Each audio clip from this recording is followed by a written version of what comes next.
This is GhanaTalks Breakfast Show, your morning companion.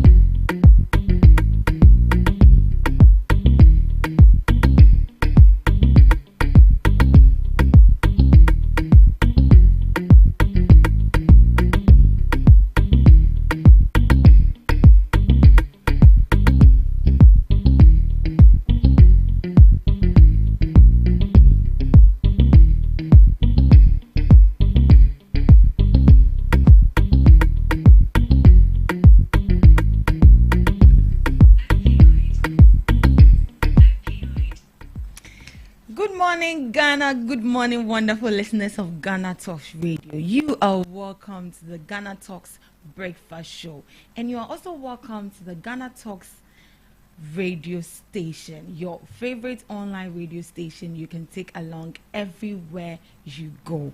We are here to bring you the latest headlines making waves in the news, from business to politics, from sports to entertainment, and everything in between. We got you covered with the most relevant news. As usual, I remain your host, Esnafia Agbedu, and joining me on today's news headline review is Miss Regina Bless. Miss Regina, how are you this morning? I'm doing great. What of you? I'm fine. I like your smile. What's up? What happened? I can't say it outside. You there? Meet me in chambers. Oh, I should meet you in chambers. Oh, do you want me to say it? Oh, don't worry. Okay. If you don't want anybody to hear about it. Oh, I want to say it. How should I say it? Someone's no. I would say it. See, Regina wants to tease our producer for today, but we are not going to have that.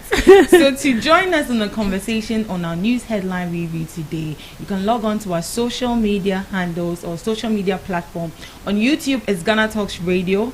On Instagram, it's GhanaTalks Radio. On Facebook, it's GhanaTalks Radio. On X, it's GhanaTalks Radio. So, straight up, let's dive into our headlines for today. Police arrest suspects over murder of investigative journalist Ahmed Swali. The Ghana Police Service, in its quest to dive deeper into the murder of investigative journalist Ahmed Swali, has arrested an interested party connected to the case. The suspect, identified as a close friend of the deceased, is accused of selling him out by releasing his photographs to a popular politician in Ghana before his murder in cold blood. Ahmed Hussein Swali was killed near his family house in Medina on January 16, 2019 by unknown attackers. This was after he collaborated with the BBC on an investigative story. The two had worked together at Tiger Eye Private Investigations before his dismissal of the suspect from Tiger Eye.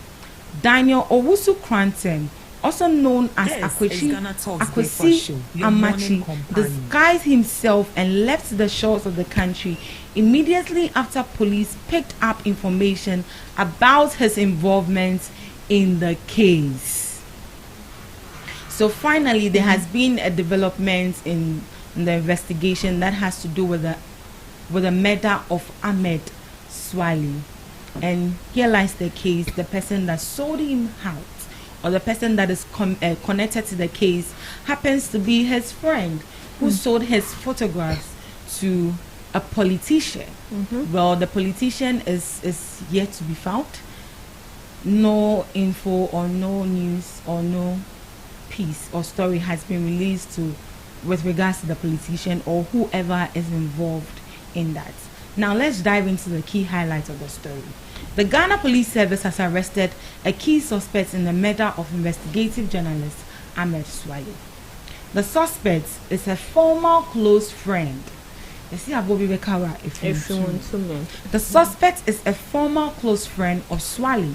Is accused of leaking his photographs to a politician, allegedly leading to his assassination. You know, with this investigative journalist, it's very difficult to know their identity. But here lies the case. A very close friend of Ahmed Swali leaked his photographs to a politician. I can imagine the amount of money that was offered to him for him to release or betray his friend like that. So, the background of the case.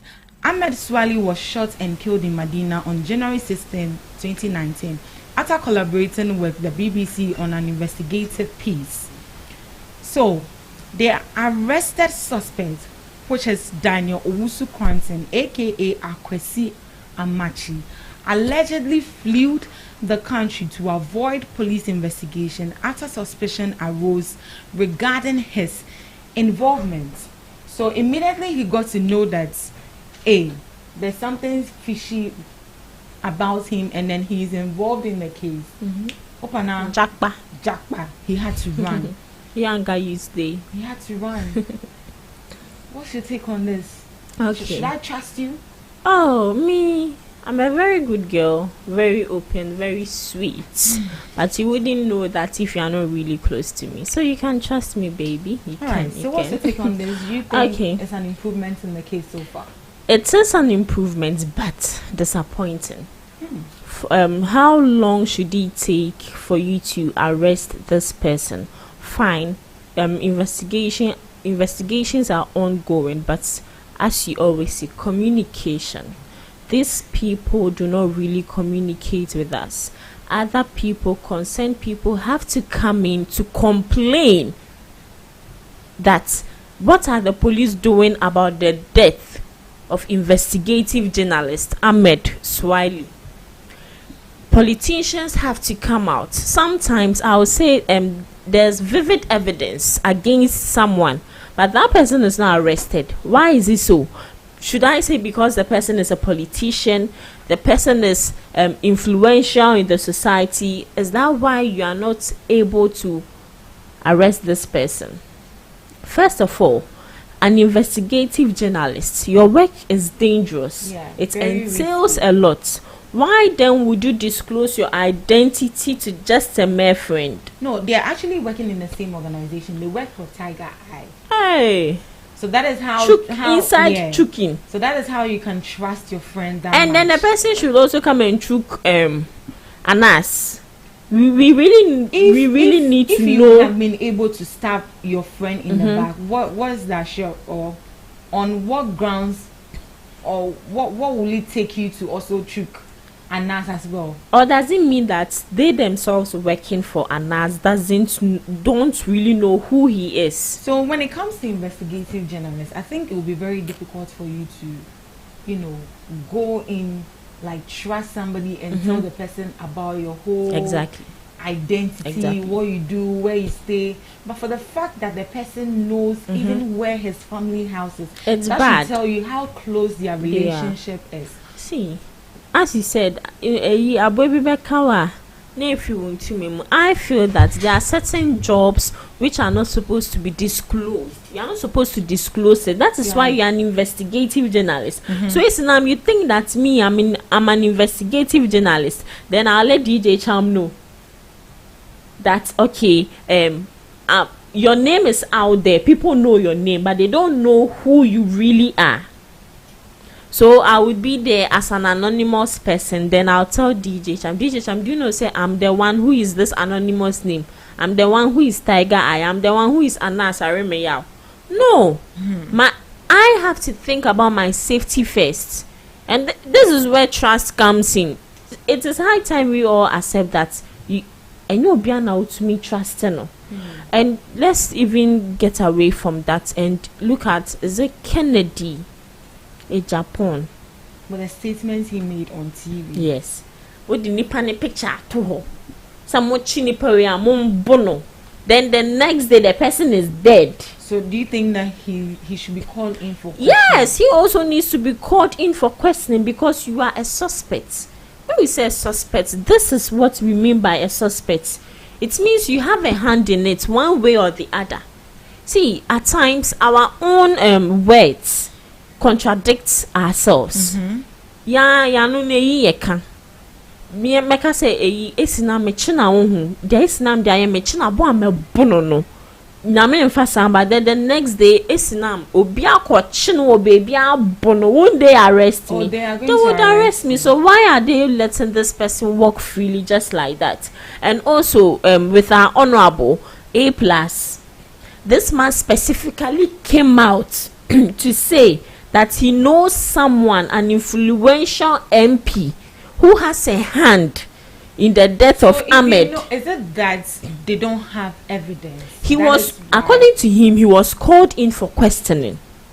They called him, they questioned him. He even mentioned the person's name to the police officers.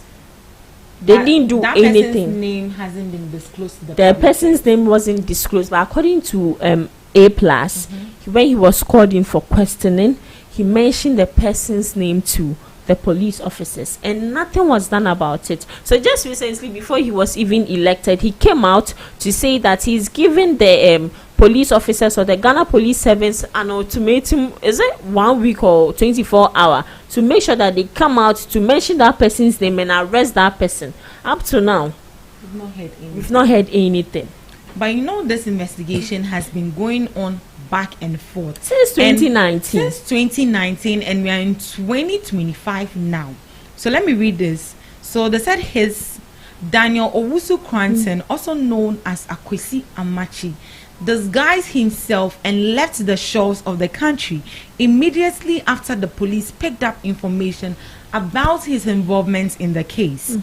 It follows the extraction of important information by the FBI in the US, including phone calls between the suspects and the deceased days before his death.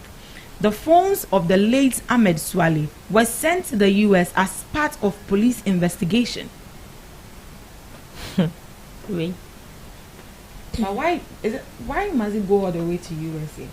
Don't we have the machines or the necessary gadgets to track all of these things? Yeah. Could it be the reason this case has kept this long? Yeah, I feel even when we watch movies, foreign movies, if they are investigating someone, they make a wire tape on someone.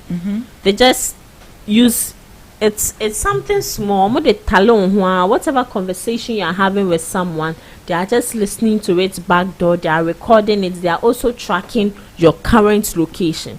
But I feel some ebi in Ghana, because if ebi were Ghana, first of all, you can have access to the person's information through this network providers. Okay. But rather, what are these network providers doing? They are rather giving our information out to fraudulent people, to fraudsters, to come and fraud us. Because why would these people come? Then you wouldn't even know where these people got your number from. They know your name, they know everything. This is what the network providers also have a hand in this. They play a role. Because in a critical moment like this, you are supposed to be able to give us history of the person's call. A conversation I had with Asinam on phone, a call conversation 6 years ago, should still be intact. If anything happens to her, they should be able to go to this network providers, secure it, and track me down. But what are these people doing? They are not putting in any effort. Because with this foreign people or with this Western people, the network providers, they work hand in hand with the police officers. If it is a severe case, if it is a criminal case, you have to work hand in hand with these people. So are they trying to tell me that since 2019, unless they didn't know that this so-called friend was the suspect, unless they didn't know, but when a murder case comes, the person involved who was killed, who was murdered, have a cell phone. Yeah. You go through the cell phone unless anyone don't have the password or anything to the phone. That is why network providers are there. Police officers, Ghana Police Service, what are you doing? You have to just get an official statement. Oh, this and this and this is the reason why we need to have access to the person's phone, or we need to have access to the calls, SMS messages of the person to make sure that no fishy movement was going on. You know that sometimes even at the end of the day, the last person you spoke to is a suspect. If something happens to you, the last person needs to be called in for questioning. So they are trying to tell us that nothing of this sort was going on. So it is high time the government also invest in useful machines, useful equipment that would help aid and track down crimes. Because sometimes when you look at we will always use the Western country for example. Even when you watch movies, within seconds of a crime, then you'll be hearing a siren of a police vehicle. Yeah, they are already in your house before you get to the house. This one, they'll call you, they'll tell you that they don't have petrol, diesel in their car. It's very bad. How would we grow as a country? We are putting the lives of people at risk, all in the name of our incompetency. This is an obvious case of incompetence. Fine. Dealing with murder case can take a whole lot of time. It entails a lot. It entails a lot. But if you have the basis, if your foundation is strong, there are certain things you shouldn't even be worried about. This one first, I learned that DNA test, for you to have DNA test in Ghana here, is very expensive because they don't have the machines to do that. They take your blood sample, they fly it out of the country before they can get your DNA test. Wow. And if Obi who show be bad, then the 100 years now Gusu show be bad. But what do you think is the motive that the friend will just allegedly leak Ahmed Swali's photos? Is it the money? Yeah. Or maybe did they promise him something? What would they promise you on the expense of someone's life? As a reasonable human being, I'll use myself as an example. I feel that no money should be able to lure me into making me open up about someone's safety, about someone's life, to the extent that someone's life will be taken because of money, or because of, or is it about position? Because people in the media space tend to envy each other. They tend to envy each other a lot. Because why would you envy someone? You all are in the media space. You have something doing for yourself. Unless he tells me, say, many bro, the connections you have, I don't have it. The contact you have, I don't have it. But that should not be a guarantee for you to sell out your friend. That is why they always say the first class animal who is very dangerous and very wicked is humans.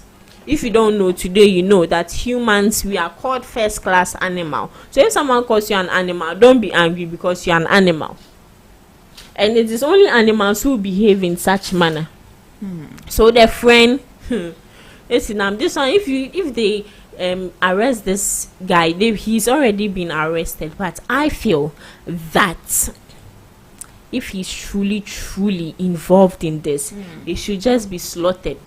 But we've had cases where journalists have actually been assaulted, and then for me, I'm not seeing any action being taken. What are some of the steps you think we can take, or some of the measures we can take to prevent these attacks on journalists? These attacks on journalists, I feel first of all, someone should be used as a scapegoat to deter others from that same action. Because we always say that journalists are the voice for the people. So how would you feel if you have someone in your family who is eager to be in the media space, and God being so good, they have the chance to be in the media space, and you hear tomorrow that he or she has been assaulted by a land guard or something? And see, aside using someone as a scapegoat, the entity of that media house also have a role to play in it, because the government can't come out from nowhere and make sure that we are safe.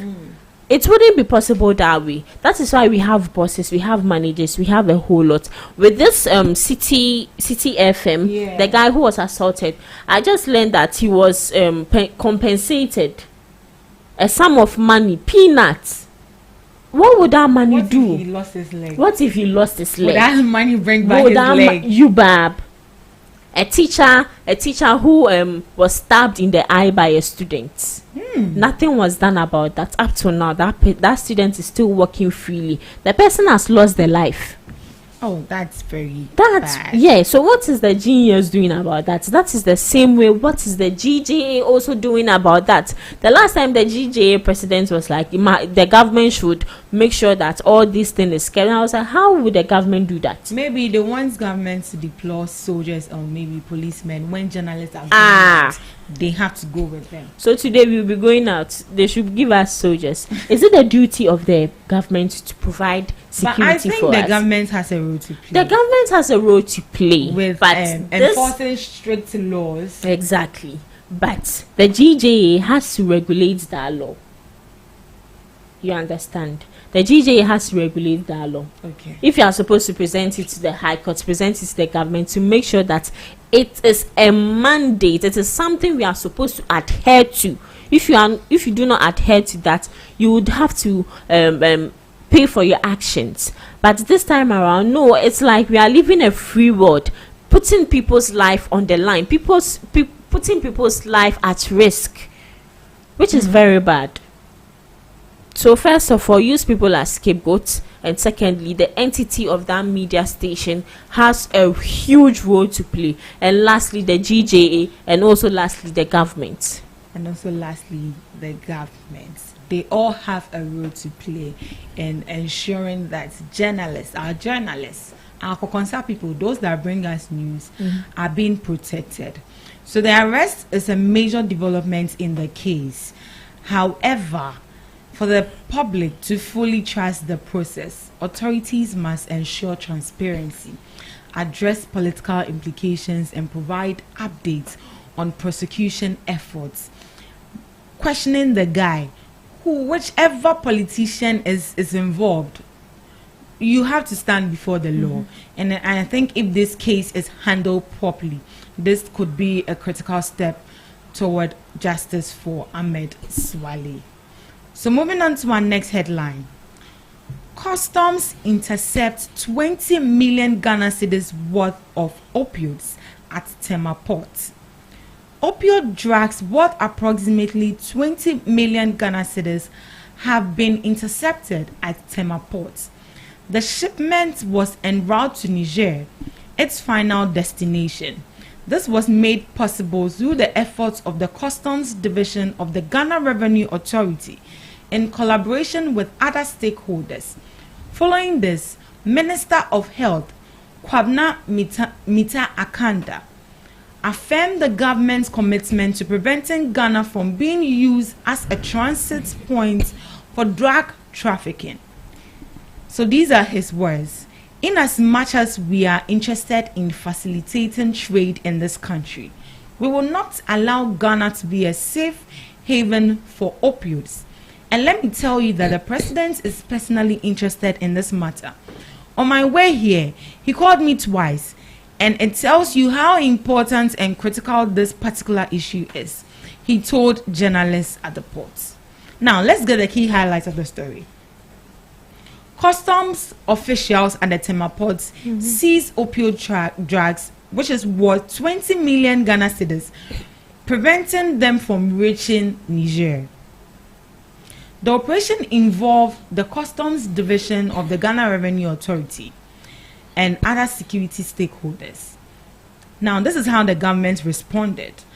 Minister of Health, Mr. Kwabena Mintah, emphasized Ghana's commitment to preventing drug trafficking through its borders. And now, the president is actually interested in this particular case, which highlights a national security significance. But my problem, where was the drug coming from? Where was it? That is a question we are supposed to ask ourselves each and every day. From? And it's going all the way to Niger. Either it's coming from outside Ghana. Obviously, it's coming from outside Ghana because in Ghana here, no one is producing or manufacturing that kind of product because they don't have even the resources to do that. Ghana don't have the resources to produce that kind of thing. It's only outside there. 20 million Ghana cedis. 20 That's a whole million lot Ghana of money. Yes. That's a whole lot of money. And trust me, the one that has even been seized, I'm sure that there's somewhere that is solely putting down for Ghanaians, people in the drug sector. And now we should have drug sectors because people are abusing drugs these days. Yeah. And this is Wunim Red. The whole trend about Wunim Red. This is it. Wunim Red. And I'm happy for the fact that, and it's actually a major success that the Ghana Security Agency and the Ghana Revenue Authority have actually seized these drugs. But my question is, we need to find the source of the drugs. Where is this drug coming from? You know, I was asking go straight myself, to the source. For how long would they continue to seize this product? For how long? Would they be would they always have that strength to be doing that? Would they always have that tip off? So what if there's a day that they don't have any tip off, and maybe it is not passed through process where the Ghana Revenue Authority or the Customs Division will see? It means that now it is legally in Ghana, legally in Ghana. Wow. See, I don't really know what to say in regards to this, because it's like, should I add the FDA also to it? The FDA also has a hand in this. We actually have this kind of drugs in the country as well. And we are all asking ourselves, how did this drug get into the country? Is it that when it gets to the ports, they don't check these things before they allow the containers leave the port? They check. They do check. But you know, corruption. We have corrupt officials everywhere. So with you bringing this drug on board, or you shipping this drug, I would come to you, Islam, you know this thing is not legal in Ghana here, so you just jiwe kakra never show. So you think and allow me. Corruption is the center of all of this. Corruption is the center. This drug actually getting into the Ghanaian system. Exactly. Because how then, if these things are being passed through due process, do you think it would be here? It wouldn't be here. Our officers are the same people seeing to it, making sure that no substances or nothing that is banned in Ghana here, that is not illegal in Ghana here, doesn't get here. So these same people see to the day-to-day activities of the importation, exportation of goods in Ghana. And you are telling me that 20 million worth of opioids at Tema Port, how did they get to Tema Port? If someone was not tipped to make sure that these products or these drugs get into Ghana. So corrupt officials everywhere. Everyone needs that money. So kakra yedbe money biano obeji. But this is actually sad, you know. And these are drugs that our young ones and then our youth are actually taking just to stay energetic. But you take this drug and it's actually like you're in heaven. How do you know that? Oh, the last time we had the doctor speak to us with how it feels like when you take this drug into your system. You know, I was saying that we need one person and to maybe tell us the yourself. No. And then once you take it, the police authority should come for you. But also we should. You see, out of curiosity, you want to see how it's like. But me, I don't want to see. No, this curiosity there to not kill me. Oh my God. But sometimes you have to also hold the pharmaceutical companies also responsible for these actions, because when the issue of Wunim Red was trending, going viral, I saw a lot of news circulating where some pharmaceutical companies were closed down because of this, the illegal purchasing. But I learned, or from what Dr. George said the last time in our conversation, he said before you can even get access to this drug, you need a prescription. Exactly. If a doctor has not prescribed that you should take this medicine, there's no way anyone or any pharmacist should sell that medicine to you. But what are we seeing now? If you go back door, you can even get those girl boys. They'll sell it to you. How are they getting access to these drugs? How are they getting access getting access to all those people? They should be jailed. When you catch them, you beat them. Because this is having a very bad toll on the youth. You saw the video of some SHS students. Some SHS taking the drug, not like or just say Charlie, they go with that. Cloud 9. See, this issue needs to be looked into. Like the Ghana Revenue Authority, the FDA, they should be on their toes. Yeah. And I feel it is also high time the FDA and is it the people who hold higher position in the health sectors, especially when it comes to our medical field. I know one thing I know about pharmaceutical companies or clinics or anything of that sort is when it's is it 3 months or 5 months to expiring of a drug, you have to take all those drugs and send it to the headquarters to get new ones, so that those old ones are being thrown away. Yeah, so these people, I feel that it's not all about sitting in the comfort of your office and enjoying AC, but you have to go to the field. Make sure you see, you can even be sitting there as a how is it called, a pharmacist. Then an official will come. I'm here to make an inspection. I'm here to do an inspection. Are they even doing that? Are they now? even doing it? Are they even doing that? They are not doing it. The same way to go on. So you go, you make sure everything is being checked. If you see a drug that is not supposed to be there, you arrest the person. How did you get the drug? You know, and also it got to a time, especially in our marketplaces, especially our market women, you see a stand where a woman is selling drugs.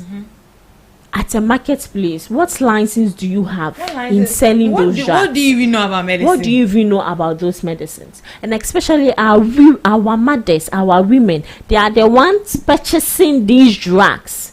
Those just see the person na a paracetamol and some who be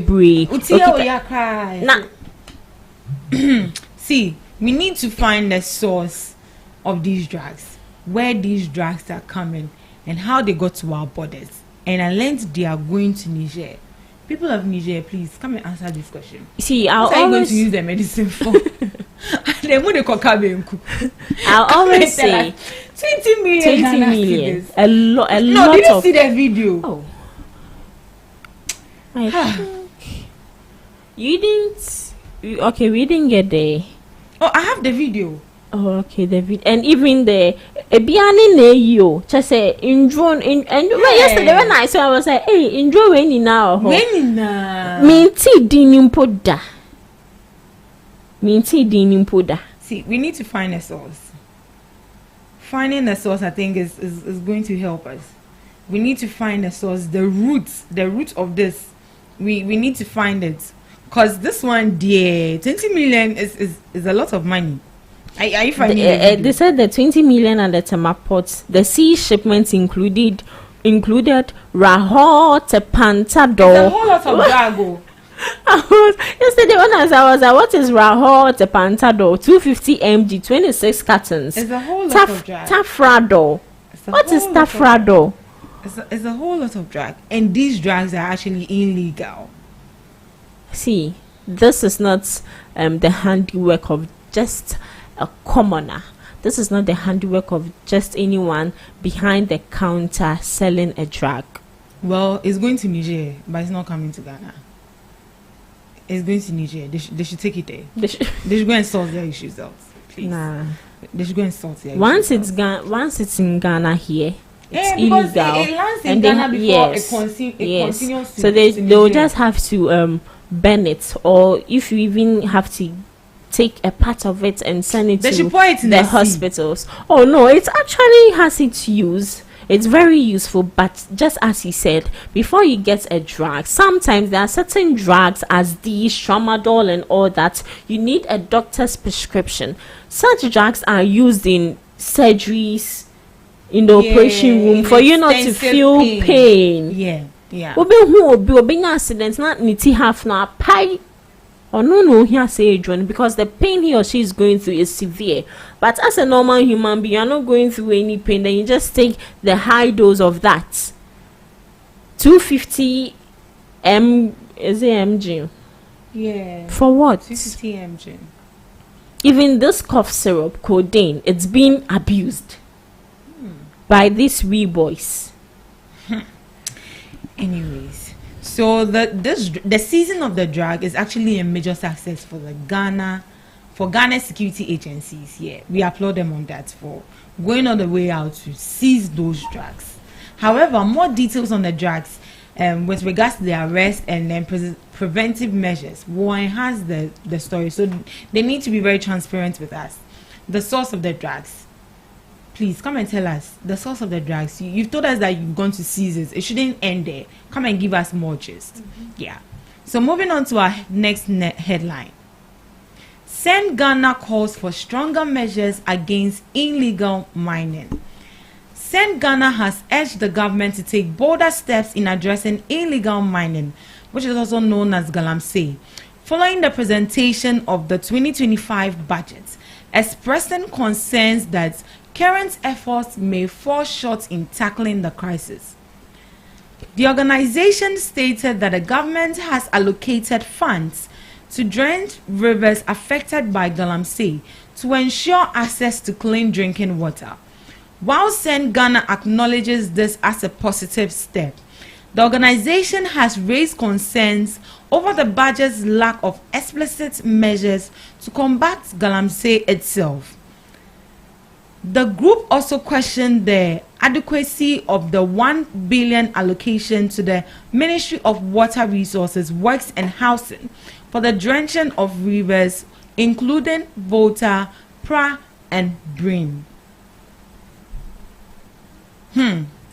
So the organization, which is Send Ghana, believes that the 2025 budget did not go far enough in addressing illegal mining, which is galamsey. Do you agree with them? Do you think the 2025 budget didn't address illegal mining? The only thing I heard Was the tax that was increased on in mining. Yeah, I would agree with them in the sense that you can't just even though Because it's a contributing a big crisis for the country. It's not just a mere issue. Yeah. It's actually a big issue. Galamsey is actually a big issue for Ghana. It's actually a crisis. It's like you suffering from severe malaria, then you go ahead to take painkillers. What would that painkiller actually do to uproot that malaria in your system? So I feel they have to put in key measures to make sure that galamsey is being uprooted from our system.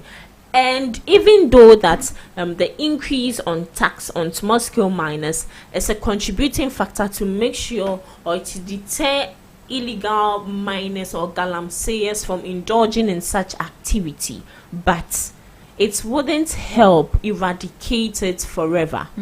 We need strategic key measures that are solid, that would help combat that. And I feel that some of the measures, especially you see the arrest there, people are being arrested each and every day, but what do they do to these people? We don't know what they do to these people. All we hear is at the end these people are being released on bail.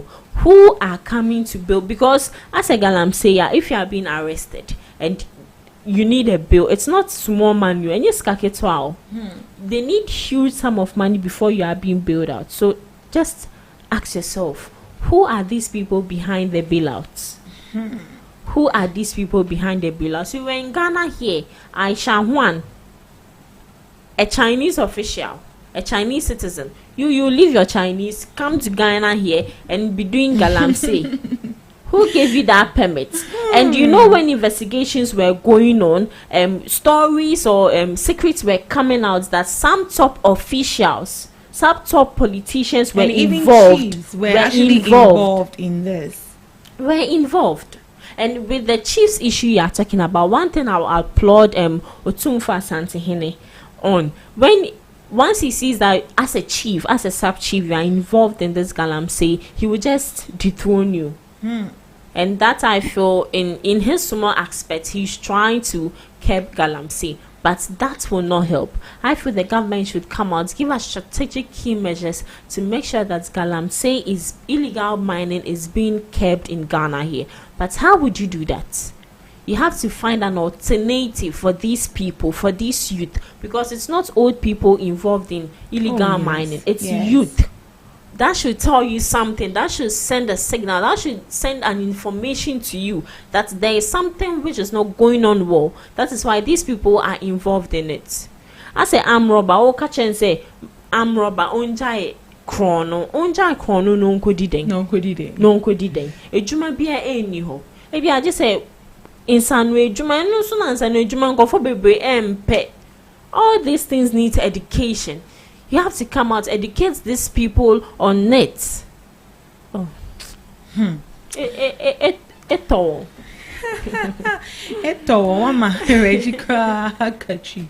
So Send Ghana raises valid concern about the government's approach to fighting Galamsey.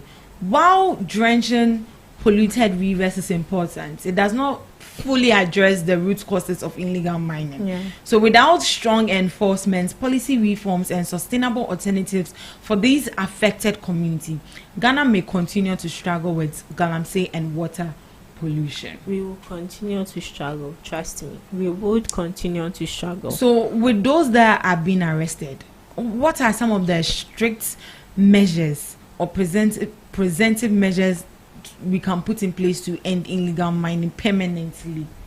Okay, so end illegal mining permanently. I feel that when these people are being arrested, first of all, illegal mining is a crime in Ghana.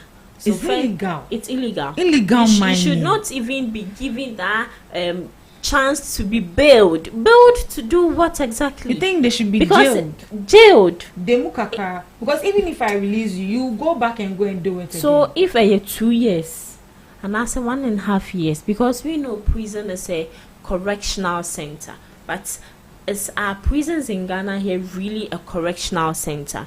That is one question we need to ask ourselves. And also, when these people are being arrested, as we said, if it's 2 years, 1.5 years, 3 years, omundemu, and omundemu, they shouldn't just be there idle. Because aside you being tortured, aside you being bullied, aside you going through all these things, what is really going on in the prison sector? We don't really know. So they should introduce reform project that would really help.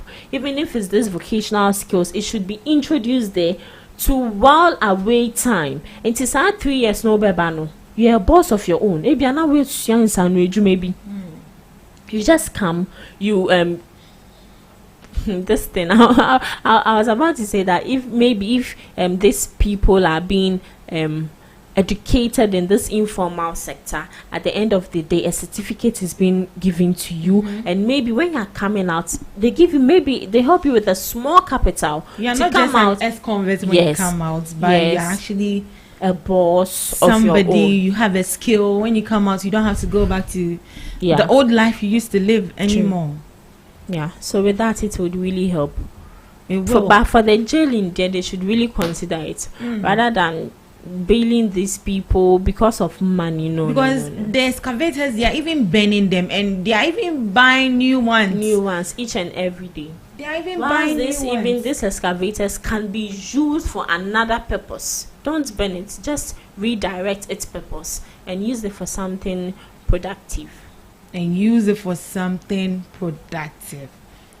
Now, my problem is, so with the water bodies that have been destroyed, how are they going to restore them? Because Send Ghana is saying that government has allocated less than 1 billion Ghana cedis to the Ministry of Water Resources, Works and Housing for drenching polluted rivers like the Volta River, the River Pra, and then Bream. How are they going to do that? You see, sometimes when your water is dirty, you just put alloy inside. And then it becomes but this is a big... This actually... water is running each and every day. They are destroying the land, and now government has to allocate some money to go and fix that problem. So why don't you fix the people rather? But you want to fix the problem, which will be destroyed in a matter of minutes again. See, we are our own problem. We Ghanaians, we are our own problem. But how would they be able to solve this water issue? Would they pump all the water and throw it away and bring another one? They said they are drenching. So I don't know. Let's wait and see. Unless they come and explain. So moving on to our last news headline review. Let's review free SHS and let those who can pay. Otumfuo Osei Tutu II urges government. The Asante-Hene Otumfuo Osei Tutu II has called on the government to revisit the free senior high school policy, urging authorities to consider allowing families with the means to pay for their wards education, while government supports it's directed at brilliant but needy students. Speaking during a courtesy call by the Minister of Education, Haruna Idrisu, Otumfuo acknowledged the importance of the policy, but emphasized the need for a national dialogue to address its current shortcomings. This free SHS we are talking about, although we have implemented it, if we have a dialogue and find out that it will result in students coming home every now and then because there is no food, then it is not fit for purpose, he said. The Asante-Hene expressed concern over the infrastructure and logistical challenges faced by many senior high schools, including overcrowded dormitories, lack of science and ICT labs, shortage of food, and insufficient school buses. While acknowledging the positive intervention behind free senior high school, Otumfuo Osei Tutu II emphasized the need for effective and sustainable implementation to ensure students benefit fully from the program. He further suggested a return to a mixed system of support, where those who can afford to pay should be allowed to do so, while government funding focuses on students who truly need help. So Asante-Hene suggests that wealthier families should pay for SHS, and while government fund should be directed towards brilliant but needy students. But how are you going to identify wealthier families? I wonder. Maybe they would. Because you can't be rich every day. Oh no, they have rich people. But how will you identify this? Okay, imagine maybe when they voice out and come out that, okay, I can pay for my war school fees, so please. Yeah, that would be a whole lot. We need to be true to ourselves. If you know that you are capable of providing for your kids, just do so. But if you are capable of for paying for your kids, then they should go to the private senior high school. No, not everyone is interested. So if they all go to the private, so it means that the less privileged will be the ones who have access to the government institutions. Because from what he's saying there, he's saying wealthier families. So in other words, you also disagree with him. It's not like that. But it's like that. But I actually wish we go back there where no one. Yeah. Okay. So even if we are going to pay for school fees, it's not going to be entirely free. At least maybe if it's 100%, maybe the government is going to take maybe let's say 60%, and then parents are going to do what to pay at least 40%, so that the government wouldn't be overburdened with this whole free SHS policy. Yeah.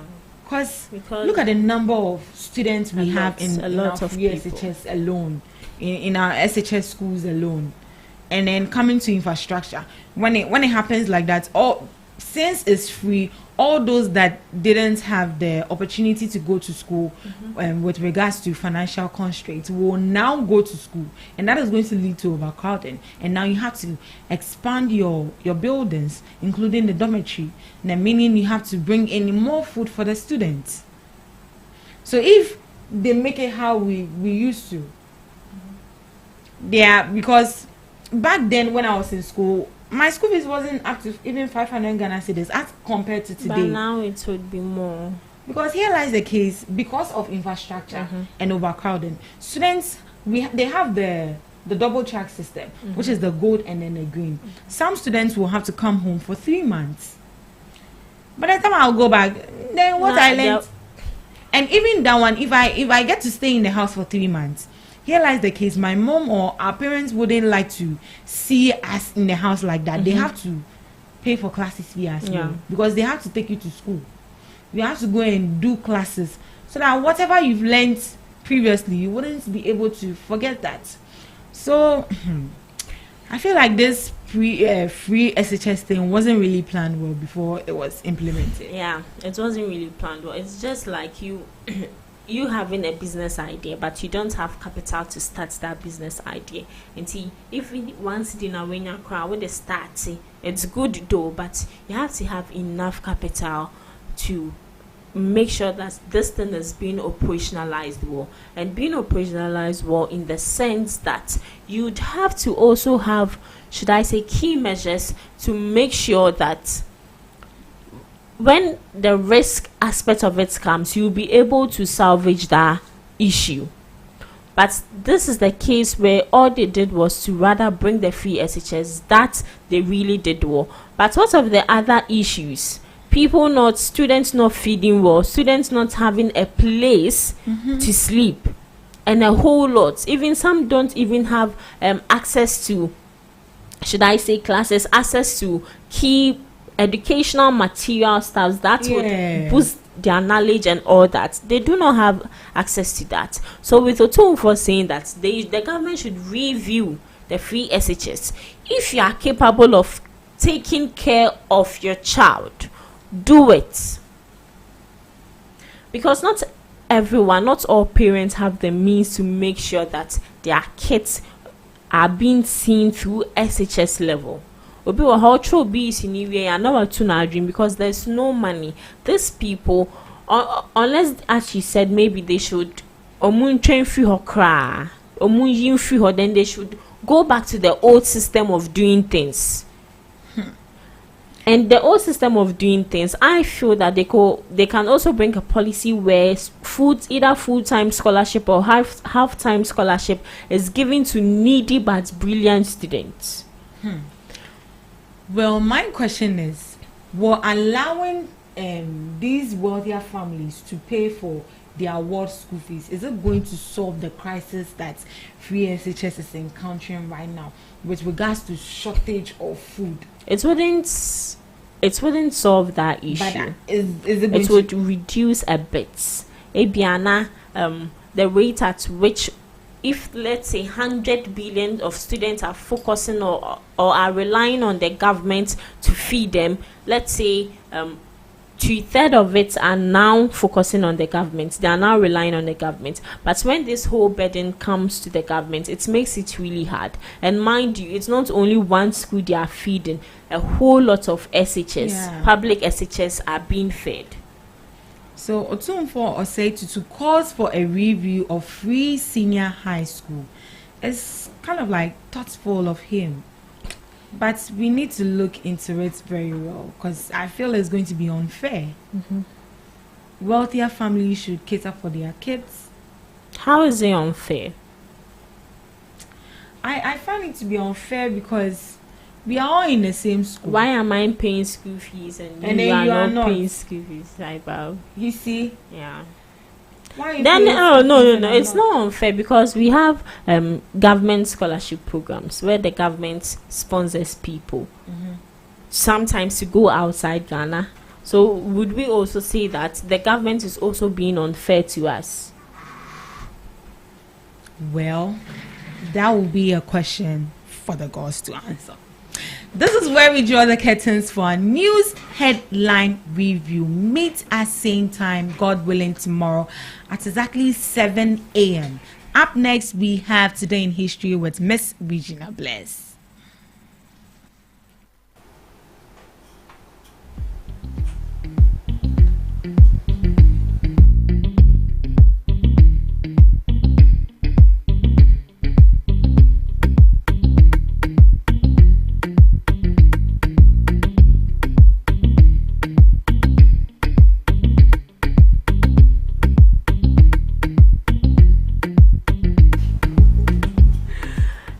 Hello. So welcome to Today in History. And did you know live on Ghana Talks Breakfast Show. I answer to the name Miss Regina Bliss. So moving to Today in History in Ghana, 1978. Ghana's national football team, the Black Stars, won the African Cup of Nations for the third time, defeating Uganda 2-0 in the final held at Accra Sports Stadium. This victory allowed Ghana to retain the trophy permanently, earning them the title the Brazil of Africa. Today in history, 1901, the Kumasi Mutiny began in present-day Ghana. Native troops frustrated over a month of unpaid wages despite British government promises, mutinied and fired upon British forces. The unrest persisted for 3 weeks. Today in history, 1953, the government of British Prime Minister Winston Churchill announces plans to establish a federation of British colonies in East Africa, which would later become the basis for the modern-day countries of Kenya, Uganda, and Tanzania. 1962, today in history, France and Algeria signed the Evian Accords, a ceasefire agreement that paves the way for Algeria's independence from France after a long and bloody conflict. Today in history, 1990, Namibia becomes the first country in Africa to adopt a constitution that includes specific provisions for the protection of the environment. Moving to some did you know fact for today. Did you know that students who take handwritten notes remember informations better than those who type them? Yes, studies show that writing by hand helps with comprehension and memory retention. Did you also know that the average adult thinks about sex around 19 times per day? Studies suggest men especially tend to think about it more frequently than women. But both genders have it on their minds regularly, but men more. That is 90% of men. Did you know that your heart beats about 100,000 times per day? That's over 35 million beats per year, working tirelessly to keep you alive. Did you know that the wedding dress tradition of wearing white became popular after Queen Victoria's wedding in 1840? Before that, brides wore dresses of various colors. Did you know that sex can help reduce stress and improve sleep? During intimacy, the body releases oxytocin and endorphins, which promotes relaxation and better sleep quality. So this is your sign to engage in more sex frequently. Did you also know that more people in the world own a mobile phone than a toothbrush? It's estimated that over 7 billion people have mobile phones, but for fewer have proper oral hygiene. And this is where I end today's Today in History. And did you know, live on Ghana Talks Breakfast Show. Join me same time tomorrow for some and more amazing, fascinating facts. Thank you, Miss Regina Bless, for educating us this morning. I think I agree to the fact that people that write notes get it stuck in their head rather than those that type. Because honestly, when I'm typing, I just type. Don't see. But when I'm writing, I get to like read, analyze, and then understand. Yeah. But they say that is it the hand is faster than the brain, or the brain is faster than the hand is faster than the brain. Hand is faster than At times you can write something, you come back and read like, did I write? so when even today, we are given slides. Yeah. via our WhatsApp platforms to, read. But I prefer to actually write it. Yeah. Because I write it in my own understanding with how the lecturer has actually explained it to us. And I think that has enhanced my understanding and makes learning very, very easier. I think you should try this technique as well. Even when you're given slides or maybe something or any educational material to read or to lean on, I think when the lecturer or the teacher is explaining, try and write down his words or write how you understand it. And I bet you maybe understand better than those that have the slide and then they'll go and do last minute reading. True and poor. Thank you so much. So this is where we end the first segment of the GhanaTalks Breakfast Show. So right after the news, we'll be coming with a second segment with Omari, myself, and Regina Blessed. And guess what? Today we have a guest coming on our come-up show. So please make sure you don't miss it. This is GhanaTalks Radio, the best station rocking the nation. We bring you local news, business news, international, sports, and entertainment news. Right here on GTR.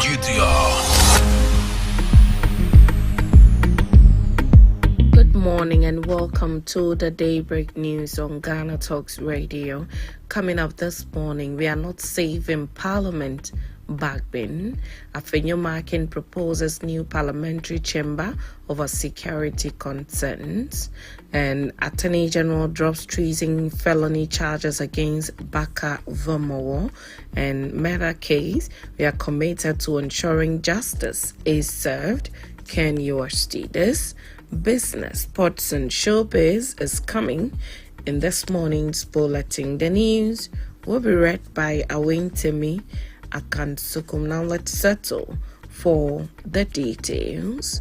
The Speaker of Parliament, Alban Bagbin, has expressed concerns over the security of lawmakers and parliamentary service members, citing increasing incidents of attacks by unidentified individuals within the parliamentary enclave. Speaking at the inauguration of the Parliamentary Service Board for the 9th Parliament, Bagbin urged the Majority Leader to prioritize efforts to enhance security measures within the precincts of the House. The Speaker revealed that intruders had previously entered Parliament's premises and attacked members and staff, often escaping by scaling the perimeters into the surrounding forest. He emphasized that strengthening security within the parliamentary precinct is essential for the smooth functioning of the legislature. One of the challenges that needs to be addressed is to secure the parliamentary enclave to ensure that the safety of members and staff. This has been a worrying matter for Parliament for some time now. We are actually insecure here. I'll call on the leaders of the House to follow up on this matter, he stated. Now, Minority Leader Alexander Afenyomakin has proposed the establishment of a new parliamentary chamber to enhance the security of members of Parliament MPs. The proposal was made during the inauguration of the Parliamentary Service Board for the 9th Parliament on Monday, March 17th. Afenyomakin emphasized the need for new infrastructure that reflects the importance of the legislative arm of government. Indeed, when I visited the British Parliament, even within the chamber, there is enhanced security. Here in the public gallery, anybody can at all times throw anything at an MP, and there is no security. Mr. Speaker, I'm therefore looking forward to an enhanced security regime, and I'm pleased to depart from this infrastructure. We can begin a conversation for a new chamber befitting the legislative arm of government. However, Mahama Ayarga, Majority Leader, rejected a proposal by the Minority Leader, citing the current financial crisis of the state as the reason. Now, the Attorney General and Minister for Justice, Dr. Dominic Ayeni, has dropped treason felony charges against activist and Democracy Hub convener Oliver Barker-Vormawor. The charges stemmed from statements he made in 2022, which authorities deemed as inciting a coup against the government. Mr. Barker-Vormawor was arrested and charged after he stated on social media that he would lead a coup if the government approved the controversial e-levy. The comment led to his detention and prosecution on treason felony charges, a case that sparked widespread public debate, condemnation from civil society groups, and the concerns over free speech in Ghana. In January 2025, Dr. Dominic Ayeni announced plans to review the treason felony charge against activist Oliver Barker-Vormawor, suggesting the charge could be dropped. The fresh move effectively discontinues the prosecution, bringing an end to a legal battle that had lasted for over 2 years. Now, the Kwame Nkrumah University of Science and Technology, KNUST, has reiterated its dedication to ensuring justice is served in the ongoing murder case of Ms. Joanna Deladem Yabani. In a statement released March 17, 2025, the university provided an update on the case, revealing that the prosecution team has submitted an amended charge sheet and an autopsy report to the court. However, the court noted that advice from the Attorney General's office is still pending. To expedite the process, the court has directed a police prosecution team to collaborate with the Attorney General's office. Master Daniel Tufor, a final year student and the prime suspect in the alleged murder of his girlfriend, has been remanded for the second time. The case has been adjourned to April 1, 2025 to allow for the Attorney General's advice and further legal proceedings. KNUST's management emphasized its commitment to justice, assuring the bereaved family and stakeholders that the university would continue to monitor the case closely. To some business, newspaper vendors are lamenting the rapid decline of their trade, attributing the downturn to frequent newspaper reviews on broadcast media and rising production costs, which have forced publishers to increase cover prices. For instance, the Ghanaian Times recently announced a new cover price of 10 cedis effective Monday, March 17. A major newspaper distribution hub, Orion Cinema at Kwame Nkrumah Circle, sees vendors gathering every morning to collect their stock. However, sales have dwindled significantly due to the widespread availability of online news and morning review by media houses. Kwame Nyame, a vendor with 45 years of experience, believes shifting newspaper reviews to the afternoon could help salvage their business. William Odomi, who has been selling newspapers since 1989, cites rising production costs as another major challenge. Frequent price hikes discourage buyers, further reducing sales. To supplement his income, he now sells lotto papers alongside newspapers. Despite declining sales, some loyal readers still prefer physical newspapers. Vendor Victoria Entry notes that a few customers continue to buy newspapers even after reading the news online. Moving straight to some sport, Minister of Sports and Recreation Kofi Adams has provided insights on the need for Ghana to qualify to the 2026 FIFA World Cup by describing the need to qualify to the Mundial as the air he breathes that he badly needs. He said this in a media engagement after visiting the Black Stars after the team's first training session in the lead up to the 2026 FIFA World Cup qualification games. Ghana plays Chad and Madagascar on March 21 and 24th respectively after failing to qualify to compete in the 2025 AFCON. 9 out of 26 invited players participated in the first training session held at the Accra Stadium. After describing the universally panned playing surface at the Accra Stadium as impressive and ready to host Ghana's games against Chad, the sports minister noted that qualifying to the next World Cup is set to be held in USA, Canada, and Mexico as a must. Now, moving straight to some showbiz this morning, Ghanaian songstress Sina Soul has opened up about the kind of man she wishes to be in a relationship with. In an interview with KMJ on Prime Morning, the singer, while responding to a question about whether she would accept a dating proposal from a fellow artist, giving the kind of songs she writes and the lyrical content which are love related, she said no. She further noted that she prefers a date or marrying someone outside her field because she wants to hear about happenings in other industries, but she noted that although she would love that, the person should be fun and have the right vibe to complement her. When asked if it wouldn't be boring, particularly with a doctor as a case study, she said it would be very interesting for her to learn about the daily activities that occur at the hospital.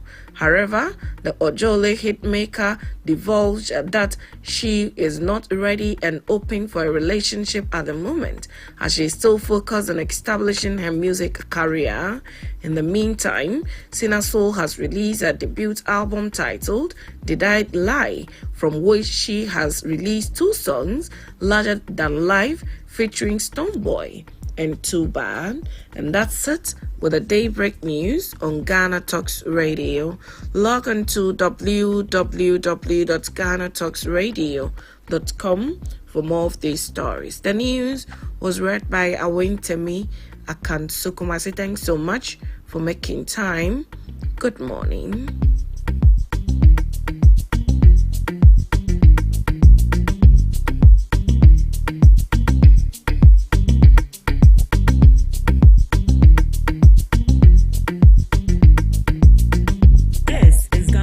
Breakfast Show, your morning companion.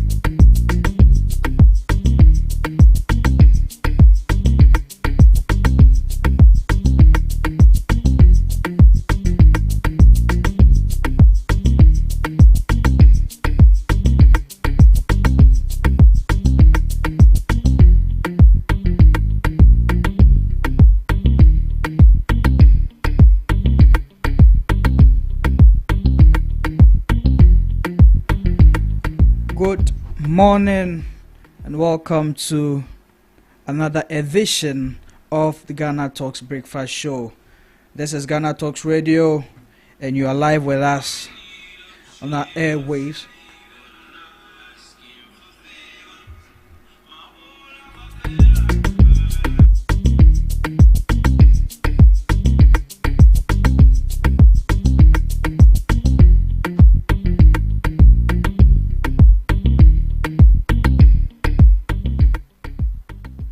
You're live with us on airways.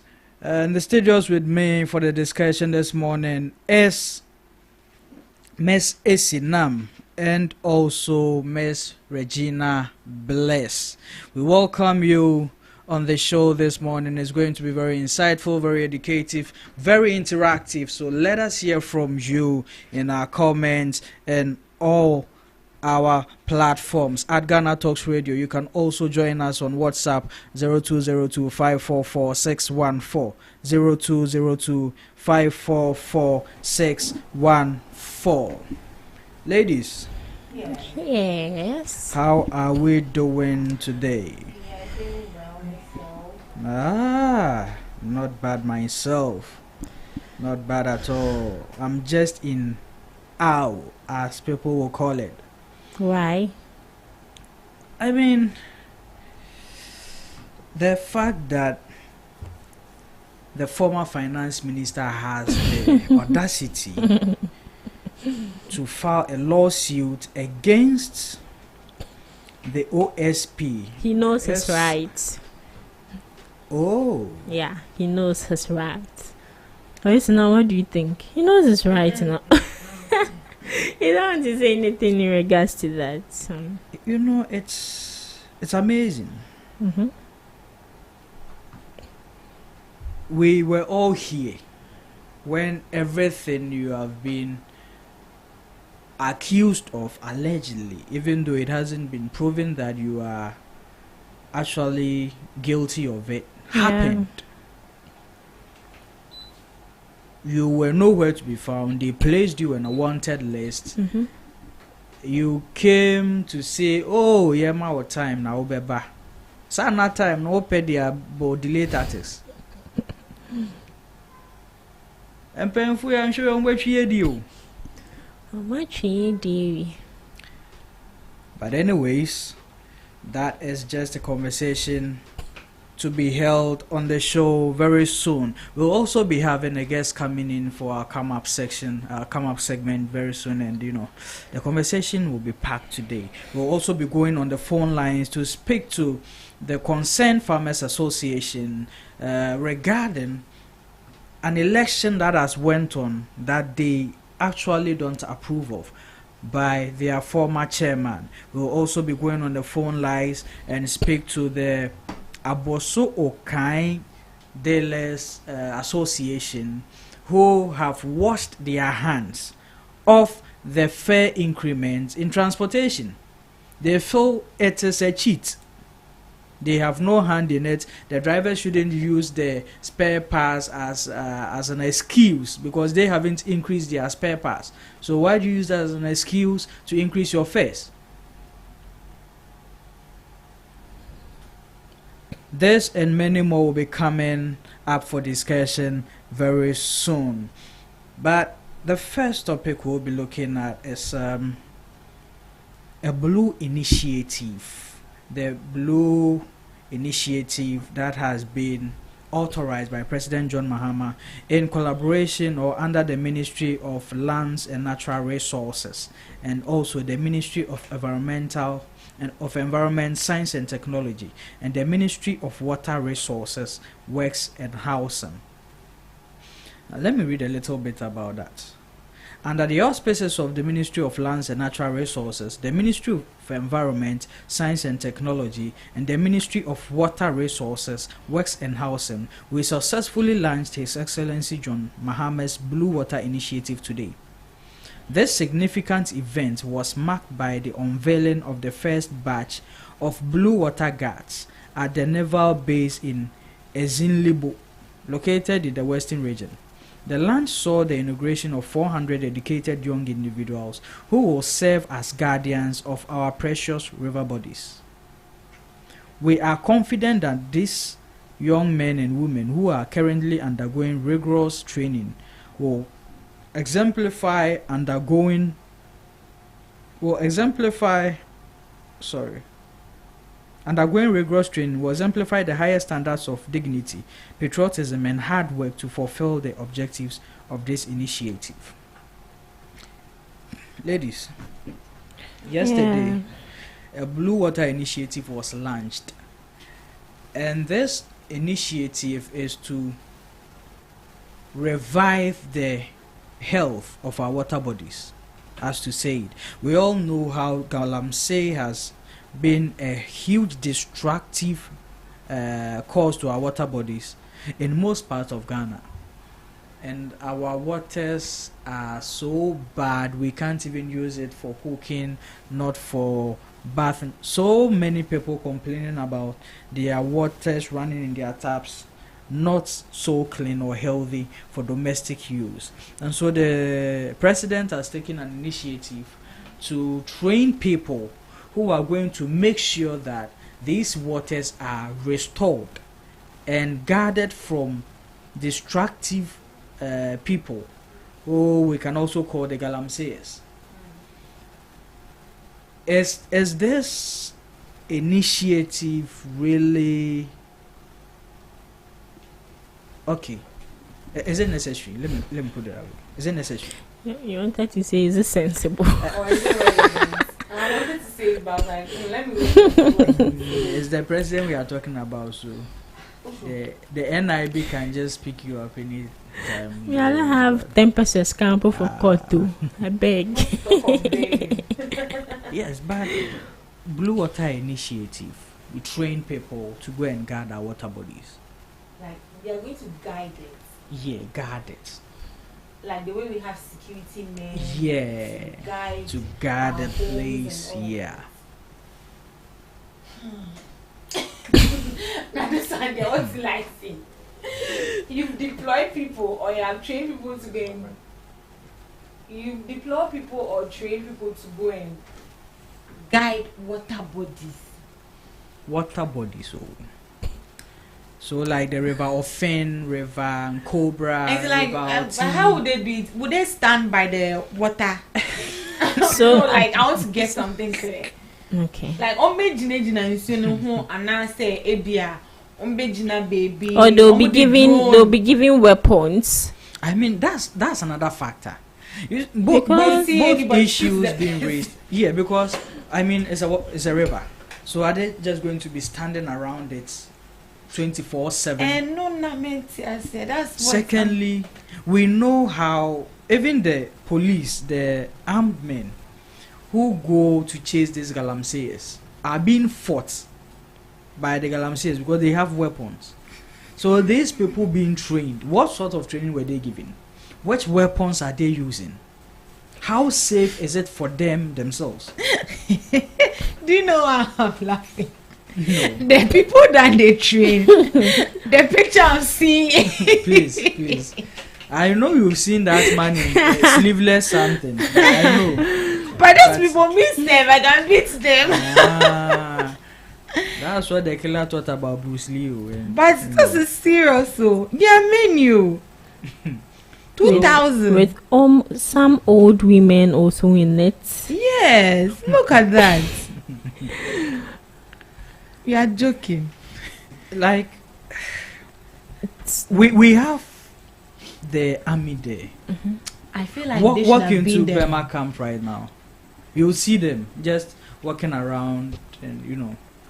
They are even there for war. It got to which war are we anticipating? I wonder, but it got to a point in our lives where these military men were deployed to guard Galamsey sites, and what happened? Nothing happened.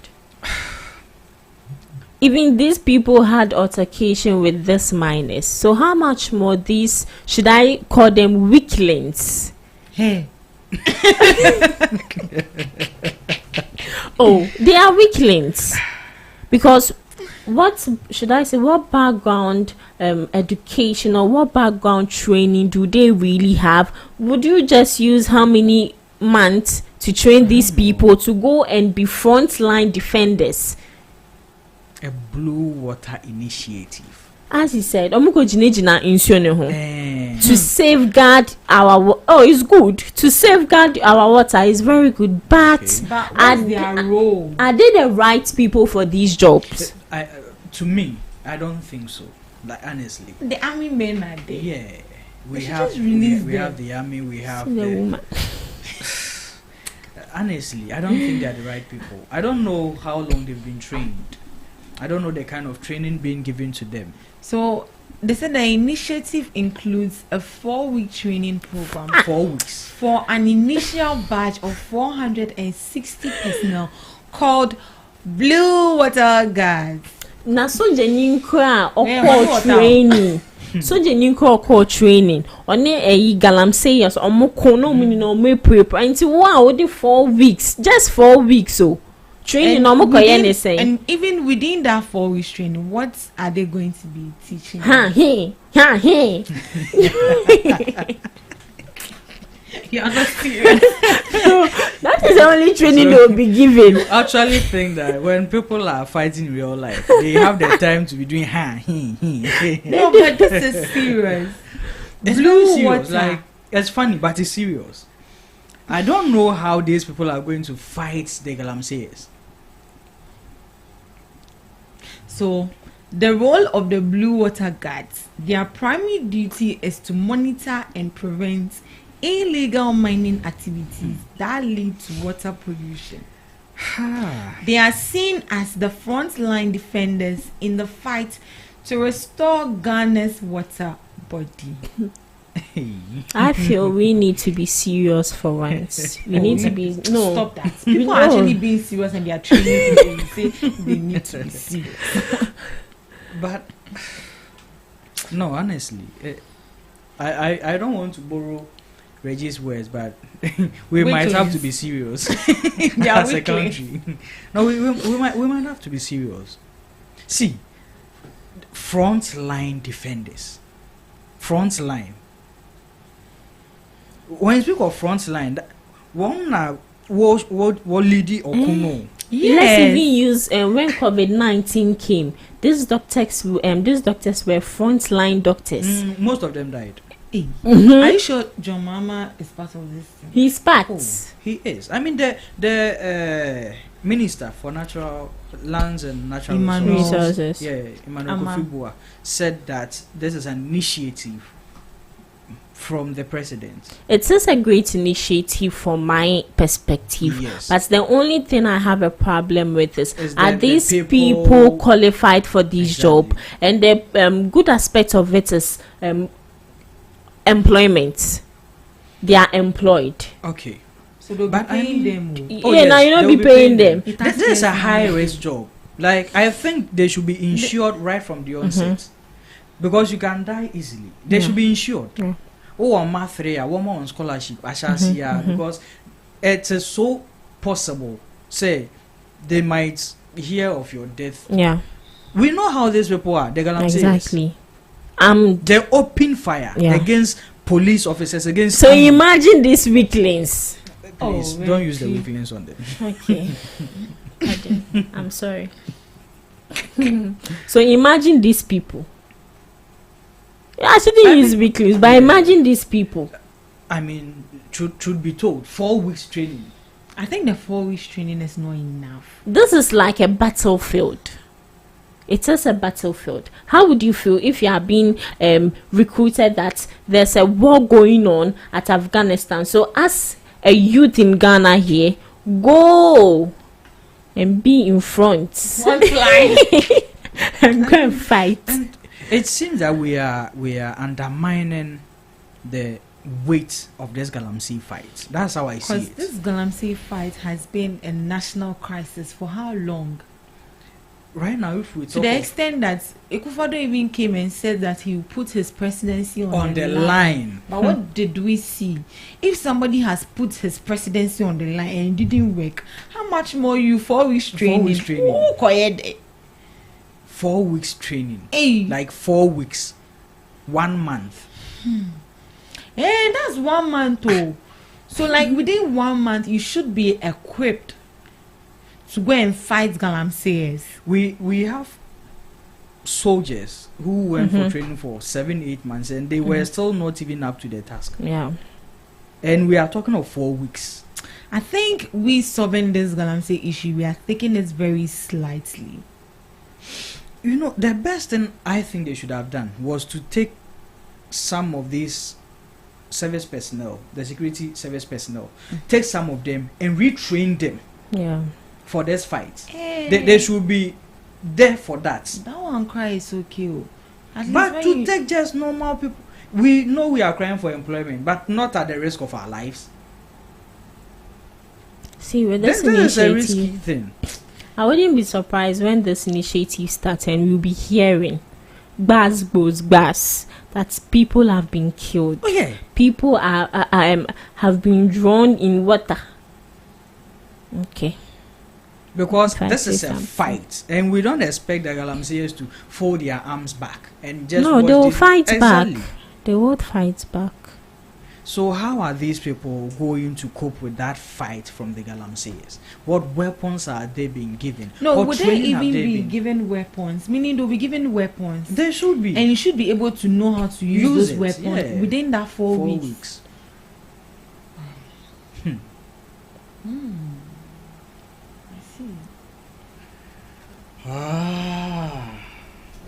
Look at it. I'm not laughing. Feel free and laugh. There are a lot too. Yeah, so this is the first 400 batch. 460 people. Hey, Charlie, let's be serious. Let's be serious. Blue water guards. No, let's be serious. In all seriousness, let's be serious as a country.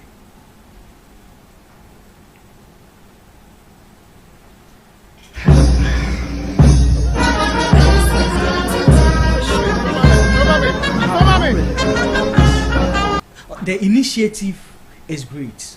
We need to safeguard our water bodies. We need to reclaim the health of our water bodies. But is this procedure the right procedure? Wherever you are watching us from, we want to hear from you. If you think this is the right way to go about this Blow Water initiative, where people's lives, and crofo parents, and crofo mamenom ne or more papanom lives, to front line such a fight. The highest threat we are facing as a country is Galamsey. It's Galamsey. The highest. So what are we doing? But let's also ask ourselves that with this 400 and almost 2,000 youth people being deployed for what Blue Water Guards, it's like it's a 24-hour economy. They'll be running shifts day in and day out. So why don't you just tackle the main issue at hand, which is the Galamsey? Because when you tackle the Galamsey issue at hand, by so doing, when that is cleared, you can move to the next factor, which is making sure that our water bodies are being restored. But you are just going ahead to rather restore the water bodies first. See, trust me, with this even initiative, we will still be hearing that people are still indulging in Galamsey. Oh, yes. So does it mean that it's just a waste of time? It's just a waste of resource. It's just a waste of money.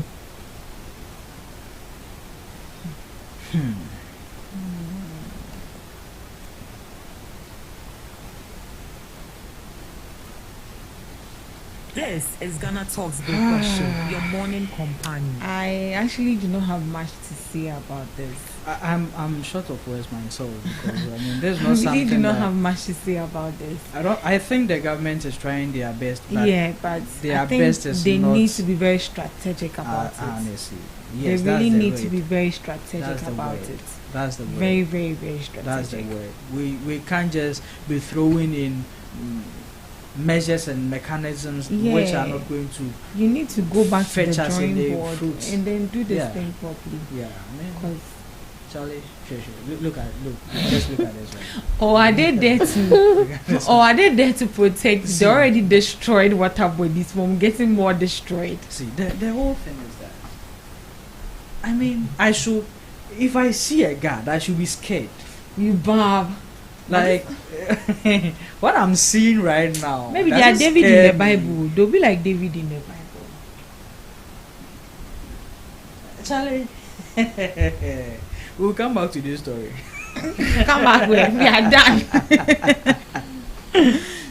So, moving on to the next story, but we'll come back to this. Honestly, I've seen someone there. I want to analyze him well in my mind before I We talk beg. about. Yesterday, there was a press release from the JPRTU and Abosio Kind dealers, stating that there is an increment in fares, Transport fares, which they have no hand in it. We don't know why the drivers have increased their fares, because in fact this is the third consecutive time that fuel prices have dropped. Yeah. Even just today. Yeah, today I saw that too. Yeah. So why are they increasing their fares? You see, it's been a while they increase, so they just feel like They just feel like, let's go on the line and try and see if we can get their PRO to give us a reason why they have increased their fares. But has it been increased? Because I've not heard. It hasn't. It's yet to. Yeah. They've increased it. They've increased it. I Oh. think we are here. We are not picking car. Me, I'm picking car.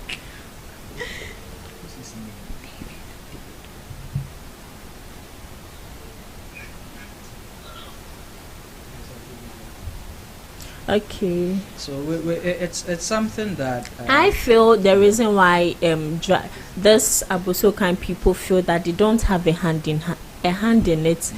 In my personal opinion, I feel they have a hand in it. really. Yes. So you think they are not being honest or being truthful? That We will go on the line and speak to David, the PRO for the drivers union, and then get to know some clarity about this whole confusion we are having. Okay. Good morning, sir. Good morning. How are you doing? By His grace, We I'm thank very well and kicking. We thank God. We thank God. And we welcome you once again on Ghana Talks Radio. This is Ghana Talks Breakfast Show. Thank you, and thank you to all your listeners and viewers. Yes, sir.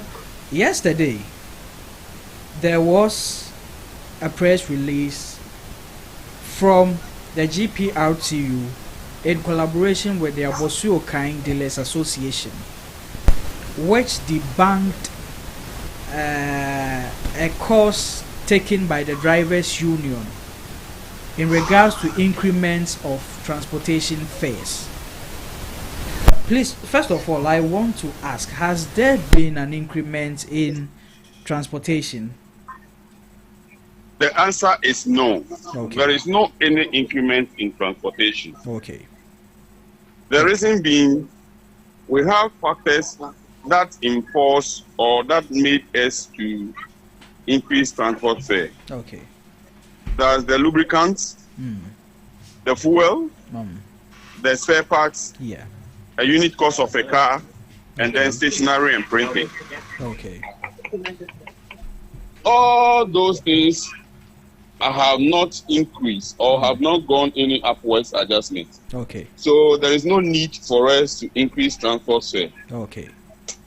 And the association that is out there saying they are increasing transport fare, Yeah. they exist in only social media, Wow. not in our terminals. Wow. Wow. Wow. So this association that came out with that increment are not a recognized association by the drivers union? It is not a transport operating association, but rather serial callers association, not transport operation. This is They don't interesting. run any transport. Wow. What they do is to call into radio programs and contribute what they know. Wow. So them being a transporters, increasing transport fare, It it's makes a it news. illegal. So has the transport union, your union, the recognized transport union, taken any steps regarding these people? Because I think they are giving the transport union a very bad name. yes. Yes, they want to give us a bad name, but the bad name will still remain in their own records because GPRTU has come out to debunk what they are saying. Concern today, we too will be out. Okay. GRTCC will be out today because we are going to meet the minister today. Okay. And I'm sure all these things will come to an end today because today the real transport people are going to meet the transport minister. The real You see, before transport it people. comes to the air, Yes. that will increase transport fare and medias will hear it and it become something like what we are discussing now, Yeah. is that we wrote to the ministry and we sit down with the minister, but the minister doesn't want to hear, doesn't want to give us listening ear. Yeah. That's why we always come out and do different press conferences Oh. that we will increase transport. If we say that we keep at least a week or two. Yeah. And they came out on the social media on Saturday. Yes. Saying they are increasing transport fare yesterday, and it is not done anywhere. You have to sit with the minister. We will not be the mouthpiece of the minister too.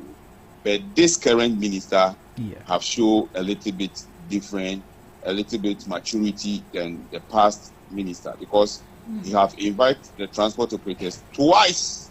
Wow. Since his inception in office. Wow. It's not been up to 3 months, but they have invited us twice. Okay. If today added to it, it's 3. Oh wow, that's great. That's great. And has all those invitations, conversations yielded to some positivity on your behalf as drivers? Yes, I would say so. Okay. Before we leave you, has there been any backdoor conversation in regards to the drivers' union planning on increments in some fares, as you know, some people are anticipating? There is nothing like backdoor meeting, because the factors that we use to charge with is open to the public. Okay. Fuel price is number 1. Yeah. Lubricants number 2. Stationery and printing number 3. Okay. Cost of the unit of a car number 4. Okay. And then the number 5 is the spare parts. Okay. All these things have been, except I want to elaborate on this thing a bit. Okay, sure. The stationery and printing. Yes. The stationery, what we term as stationery and printing is the income tax, the AMA embossment, the AMA permit, and assembly stickers, and then that of insurance. Okay. And all these things, the MMDCs have not taken office yet. Okay. So we don't know the actual amount that we'll be paying this year for the renewal of license. We don't know the permits, how much it's going to cost us, because the MMDCs are not in office. Okay. So we won't come out at this early stage to come and say we are charging 20% or we are charging even 10%. Okay. No. Okay. We have to gather all these things and sit with the minister before we come out with increment. What's it stands now? There is nothing like increment within this period of time. Okay. Okay. But should we be expecting any increment very soon? What I would encourage Ghanaians to witness or to expect is decrease in transport fares. Wow. Because you can see now that the fuel prices are coming down. Yes, I mean today is the third time we are. Yesterday at 1 o'clock thereabouts, 1 p.m. thereabouts, fuel price dropped from 15.79 to 15.47. Wow. I think this is the first time I'm ever hearing that there will be a decrease in transport fares, and it makes me happy. No. It's happened last 2 years. Yes. Wow. Yes. But we decreased transport fare by 15.5%. Wow. Yeah, last 2 years. Yeah. The drivers, would they adhere to that? Because they would say there's no way to decrease it, but rather they'll be taking the same fare. We did it the other time. So if it happens that things comes down, we are praying that the parliamentarians to do the needful and accept, so that 10% VAT charges on insurance will be down. And then the emission levy will be scrapped off. Wow. And it will let the fuel price come down again. And if it trickles down to the margin, you see, because we charge with the margins. So if it reaches that margin, that the other time we increase transport fare, when it comes to that margin, that means we are forced to come down. Wow. This is great. So what do we do as customers or passengers if drivers want to take more than what they used to take, since they are saying you are we are also saying that it hasn't been increased, but we are seeing it in the news that it has been increased. What are we passengers supposed to What do? I will urge all customers, especially our passengers, to do is that to insist on their right, because we are not increasing transport fare. So when you go to any terminal, any bus stops, any stations, and the increments, or they are saying otherwise that they are increasing transport fare, they should insist on their right and not to pay what they are demanding over there as increment, because there is no any increment. GPRTU is the biggest transport operator in Ghana, followed by Protoa, before we follow suit, and other transport also follow suit. So like that. Okay. And none of them is charging. When you go to the Protoa's office, the stations, the terminal, they are not charging. Likewise, GPRTU, likewise, We Consent, and Tiger Cooperative, name it, all these associations, none of us are charging new fares. So if somebody says he is charging 20%, they should disregard it. It is only in the media or the social the networks that they are charging, but in the terminals it is not true. Okay. Wow. All right. Wow. Thank you very much, sir. Thank you. We really appreciate your time this morning, and we will be looking forward to having more conversations after your meeting with the minister today. Yeah. Hello. Hello, sir. Yeah, I can hear you. Your question. Please, I was saying that we thank you for your time today. We really appreciate you coming online to speak to us, and we will be expecting to have more conversations with you after your meeting with the minister.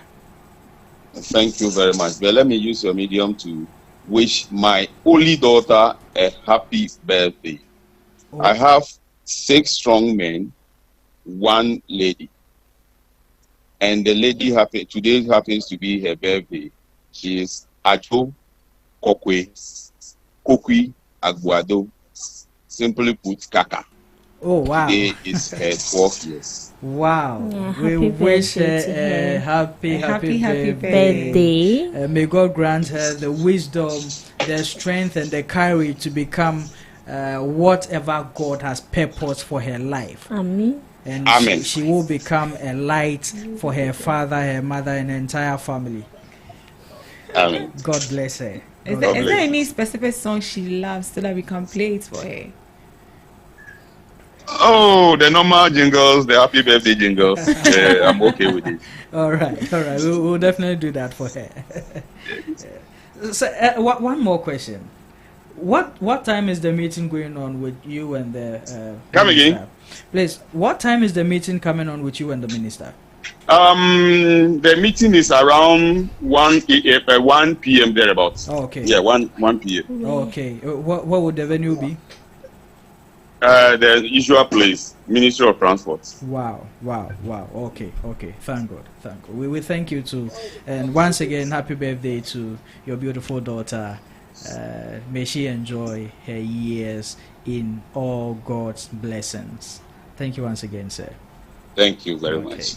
So that was David PRO for the Drivers Union Association, who just clarified to us that there is no such thing as increments in prices. And in fact, those people parading around us, Drivers Union, increasing prices, are not a part of them. So wherever you meet them, they are illegal. They are not legal drivers. You can arrest them. Speculations.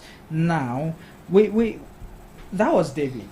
We still have a few people we are going to speak to regarding this particular story. But what will give someone that, is it impetus or whatever? Audacity to come in. Someone is gossiping about us. It's serious. And it's so serious. Association, what say ya too.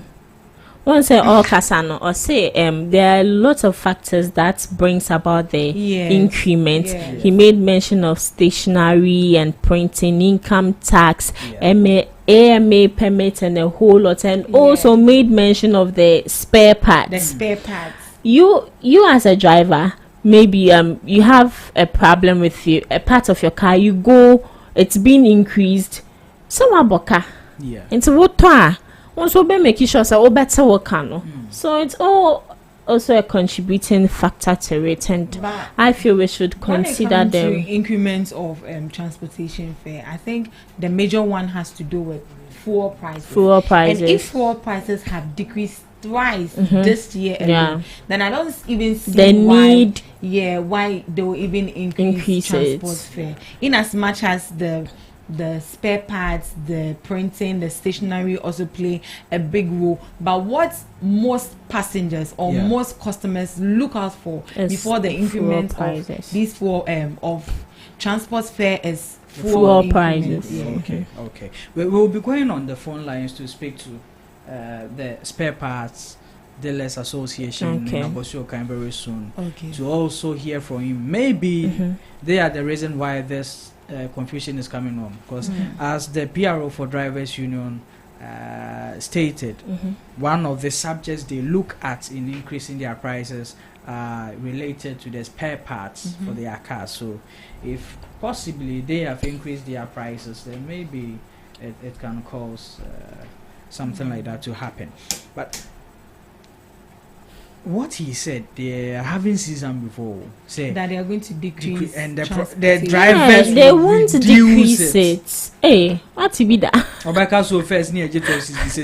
say they are going to speak to the minister. So let's wait and see. Last 2 years, I was in Ghana. Nothing of such really happened for me to see. But the man says they won't do it. Maybe some people are doing it, but not all. For a while. Maybe it's going to stay stable for a while, but not like decrease it. Decrease pa. Ain't come any beju. Yeah, decrease for Ghana pen. I mean, say $1. $1 decrease.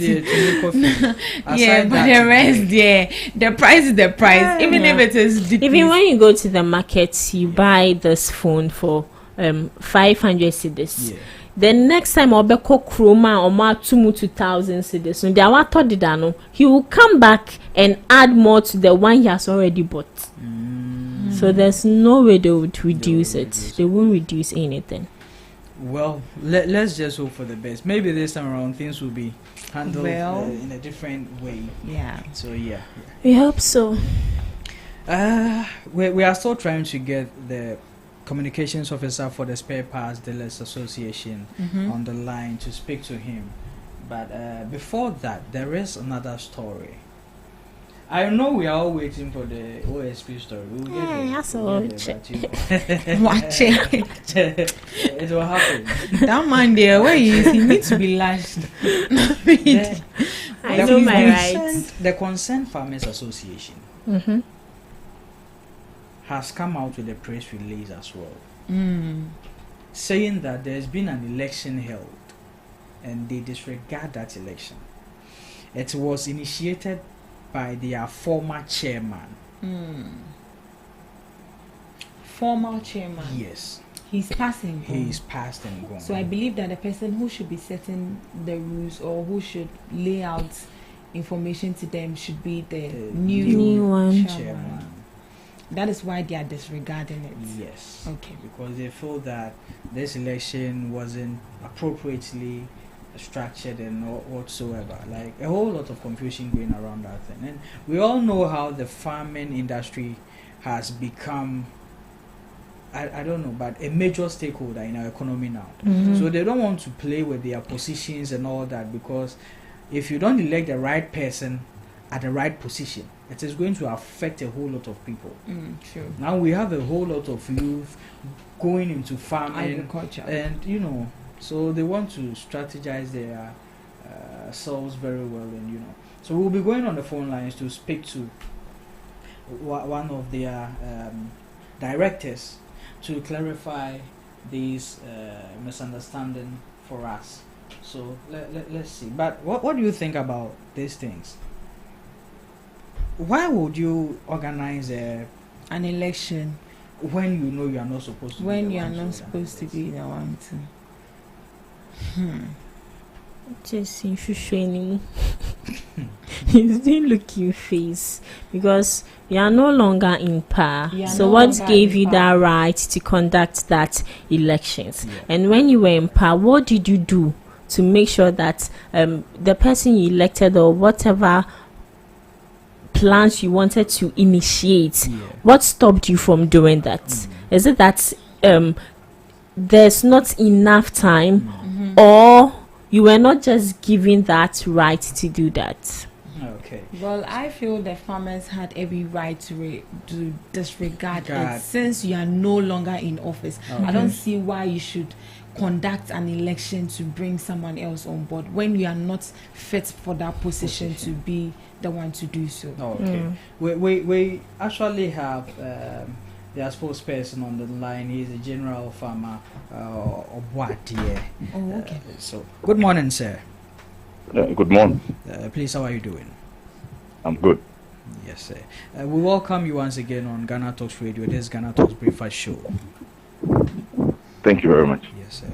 So, please, we have a report or a press release from the Concerned Farmers Association, which is in disregard for a recently election held with some positions of farming positions in your association by your former chairman. Please, what brought about this release that you did yesterday? Okay, thank you very much, and then good morning once again to your listeners and your viewers across the world. The reason for this press statement was we have a planning committee. Okay. The Ghana National Association of Farmers and Fishermen have put up a planning committee, which is like the IFC, that have been given a mandate to make sure that farmers across the country are well organized from the zonal level to the district level to the regional level. Then they will go for Congress. Okay. But there's no date that have been issued for a Congress.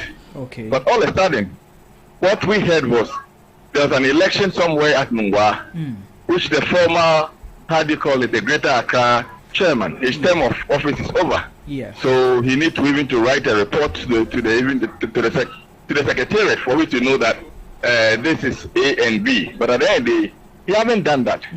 And then also, we have somebody claiming to be a consultant, which is going around across the country trying to mobilize farmers or maybe raise funds for such a program, which we, the concerned farmers, are condemning it, because at the end of the day, NAF as a whole or the secretariat has not given any mandate for anybody to be a consultant to be going around to raise funds to take the association to Congress. Wow. The association has not been given any mandate to anybody.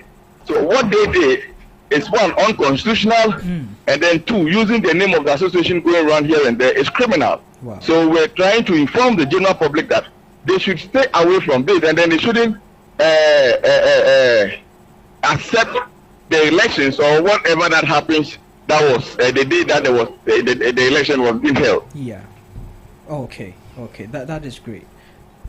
But has there been a date scheduled for these elections by the secretariat themselves? No date has been issued yet, because the planning committee, which is being led by Bishop Lemuel Marty, they are now putting things together to make sure that both the regions and then the other ones do. But then, as I'm speaking to you, no date has been issued yet. Now that they are mobilizing funds to make sure that they take that situation for Congress. So what they did is unconstitutional, and nobody has given them the mandate to do that. And even the way they conducted the election is even unconstitutional, because we don't even do it like that. You need to start it from the grassroots. Those that they elected as the chairman and other things, all is fake. So we want to let the general public to be aware that all the things that they did at that time wasn't good. Now that the association is putting things together to announce it for the whole country to know, the farmers to be aware that even an association like this, or even those that they are even aware, to know that this is the association that is there, and then we are waiting for Congress. Let us ask them, how many of them that they pay their dues? Per the constitution, you need to pay your dues. Let us ask those that they said they claim that they have this position. we don't even know them. We should go to the government and ask them. It is our constitution. It is how do you call it? The extension officers that will elect you to the district. Wow. To get to. Yes. Yes. That is how we do our elections. But the way they go around doing all these things, it's like it is a rush, and then it seems there's a motive behind what he did. That is why we, the concerned farmers, came out to condemn it, because at the end of the day, we are also part of the Ghana National Association of Farmers and Fishermen. Ghana National Association of Farmers and Fishermen, it is a big body, and all the NGOs are under the association. So you can't just, a group of people cannot just gather and then just do this thing. No, we don't do things like that. Our constitution, it has not been done like that. They've not done that before, and even they know themselves. Even the past, how do you call it, the chairman knows about all these things. But then they went ahead to do this. And let us ask them, where do they even got the funding for that? Where do they got the funding to do such, how do you call it, the Congress? All these things need to be known to the public. Sure. So that is why we are so concerned about it, because we, the concerned farmers, are concerned about the farming activities, and then whatever that, the moment you use the name farmers, we will come for you, because at the end of the day, you need to render account, and we need to know what is happening. A lot of people are using the name of Ghanaian farmers to enrich themselves, both the government and then NGOs and individuals and other things. And even the government itself, we put them on their toes. So nobody is bigger than we, the farmers, so nobody is bigger than the constitution of this country, or even the constitution that we have, or the mandate as we have as the Ghana National Association of Farmers and Fishermen. Wow. So since this is an unconstitutional act by these men, headed by the former chairperson of the Ghana Farmers Association, has there been any legal rights taken against them? Because this is something that is going against your association and what it stands for. Yeah, well, now we've fight for it. I mean, we have disregarded what is happening. Yeah. So the planning committee will write a report or issue a report to the planning committee chairman. Yeah. So he just give you a feedback that he will be holding a meeting to call them and then put some few people into question to ask them how come they did that. Okay. And at the end of the day, we also want people to know that we don't have a consultant. We've not given anybody a mandate to go around to look for money to finance this association. This association was being made by the Ministry of Food and Agriculture. Yeah. So it is a big body. It is not a small body. So if 2 or 3 people cannot hijack it and claim it that it is their bona fide property or the other people that they are running this association. No. Every farmer from the grassroots has to know. Wow. We thank you very much for this clarification. And we will come to you again to ask about how your meetings went with the Secretariat in regards to this unconstitutional act by the former chairman and some people surrounding him. But before we leave you to go, sir, the Farmers Association, we have seen so many initiatives outlined by the new administration or the government. How is this encouraging or unencouraging to the Farmers Association? Well, the government policies that it has brought is a very brilliant policy that Ghana National Association of Farmers and Fishermen, as we know, are the apex body of all farmers and fishermen. They can't do anything in this country without them.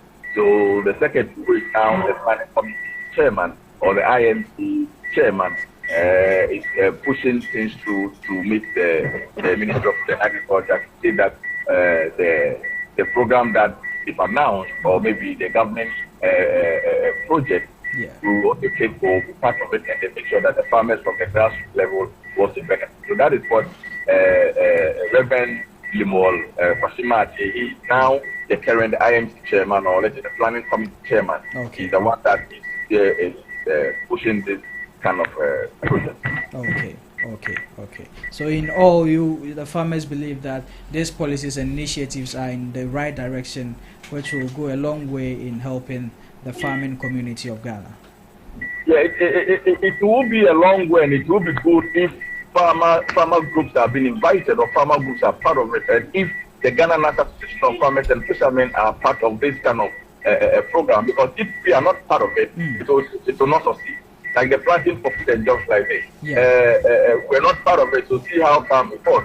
We have a lot of farmers that the own government that is not even paid. Ministry of Food and Agriculture has not come out even to make an account for the money that was being spent on the planting for food and jobs, the phase 1 and then the phase 2. Wow. You see, yeah, they've lost power, they've gone, and everything is just, that is all. Yeah. So we don't have to repeat that. That is why we have this association that is being strong, that we are moving for a Congress to elect a serious members across the whole country to make sure that they will also benefit, will get the item that is needed, and then they will also push it to the grassroots for the farmers around to benefit. Because if it is not done like that, anybody at all can post to be a farmer. And as you know, we have political farmers all over the country. Sure. They are fronting farmers, and then they are making things not going well. So we've given a warning to the government, very careful, and then to know how he will be dealing with the farmer-based organizations. Some of them, but some of them are politically motivated. Some are not real farmers, they are being political farmers. But now it's there for all farmers and sure. So we will make sure that we will deal with government one-on-one, and then the government will also get us the necessary equipment or the needs, and then we'll also send it to the grassroots for every farmer to get benefit. Okay. We thank you very much, sir, for your time and your contribution to this discussion this morning. We will come to you once again for an extensive discussion on how the Farmers Association and their plans after your secretariat and the entire association has held their congress and you also have their just elections. 1 minute remaining. Afterwards, I will make sure we'll try and get in touch with you to have a discussion on how you plan to accommodate and assist some of these grassroots farmers and mostly the youth who wants to come into farming as a whole. Okay, thank you very much. Yes, sir. Thank you once again for your time and have a good day. Yeah. Wow. That was a very, very, very empowered. From his conversation, he said they didn't even go to the right procedure for the election. And mobilizing funds for what? I mean, you see, some people are actually using some means, as the man stated, to enrich themselves. Oh, but that's very bad. Very, very, very so bad. I think they had every right to disregard it. Yeah. They do. Yeah. I think that was the right thing they did. Yeah, that's in the right direction. And I hope the association takes some legal... See, one thing that we need to know and do as a country is that when some of these things happen, we need to take legal actions against them. Else it will happen again. People do things they like. It's a free world. So exactly. That's actually defrauding. You defrauding someone, you are looking for a very nice way to milk. And it's not even like the association, it's yours. You set up this association. It's an association which has been there way before you were even brought. So you putting matters into your own hands to do this. I think that's very bad. Needs to be arrested and prosecuted. But they said they'll be meeting again. Yeah, they said they're going to meet. The entire secretariat is going to, hold an extended conversation and take some steps regarding what happened. I some of these things just boils my blood up. Because you are an association, so you need to go by the rules and regulations of the association. People just do whatever they want, and it's some way. It's not a good thing. Very bad. It's not a good thing, and it puts the association in a light that it doesn't help. And with the plea that he made to government as well, some of the initiatives and policies that they've outlined, they should involve the farmers. They are the people that you are making the policies for. So why don't you involve them? Previous governments initiated planting for foods and jobs, and the farmers weren't even involved. So how will that policy bear any fruit? We need to restructure so many things if we really want to develop this country. Let us do away with greed and politics and all these stuff. Because that's the whole basis of these things. Why would you be having a policy for farmers and not involve farmers? And up till now, we haven't been able to account for that much money that went into the planting for food and whatever. Planting for food and jobs. Seriously, because do you know that we are on the verge of having a food shortage as a country? Yes. Our food security is at stake. Yes, at stake. And some countries also feel like more painful as once we're done for about the share. So they've seen that we are shorting food. They are protecting there, so they don't want to export to us again. Yeah. Solomon Amreso. A comedy. I'm a fool to wait in a baba and now. It's serious. We need to look at all these things. We really want to develop this country as agriculture with our backbone. We need to involve the farmers. They know the way around the farming. We can't farm without farmers. It's not possible. No. Never done. We can't do that. So the government should listen to the plea of the farmers, involve them. Involve them. Go to the grassroots. Involve them. To those leading the front line of the farmers to do away with greed. Represent what is in the best interest of all the farmers and the associations. Don't just go there with your belly full. Oh, that's what people do. I dare cry. Me sika we pa me beja kochicha masa. Come on, you see na fana mbesha minchen. 2 days, on no one's on the farms coso. Then association, the members are just suffering. The association, and I feel the association also have a right. They know their rights. They need to come out and also voice out. Yeah, that's if you see something is going on wrong, you don't just sit down, just fold your arms and expect things to work out. So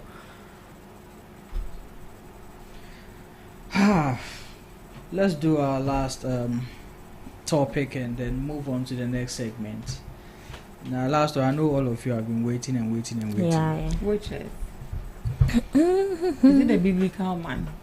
Yes, the man says you Ghanaians and your OSP, you are giving him bad name after all the preaching he gave to us in Parliament. The but he memory verses, the quotations and all. The bad name that he gained it himself. Because I feel like if he had just complied it, like all of this wouldn't have. The man said he served in the best interest of Ghana. You put him on a watch list. Time I was a Ghanaian. Until proven guilty, he is not guilty. Yeah, but I mean, see, we are all seated here. A phone is lost. Oh, then let us all search ourselves. That makes everyone a suspect. And only me says that I won't allow myself to be searched. Yes, till I'm claiming I haven't taken the phone. What becomes of me? Yes, suspect. That's what he's trying to do. You served in the best interest of Ghana. No yawa. Just calm down. Come and answer. I think he hasn't said he won't come. He said he will come. But me, I feel like by June 2nd, he will come. Is far. It's far. It's very far. He's still recovering. June is next month. But next month is actually April. He's still recovering. 3 months. 3 months. Yeah. I'm just praying that this whole investigation wouldn't die out by that time. You know what? I think that the OSP has been too lenient. Very lenient. From the onset, they were supposed to. Why you've waited for? Charlie, you say, "Oh, cry, but you're arresting a dead body." Yes. See, you don't negotiate with suspects. Oh.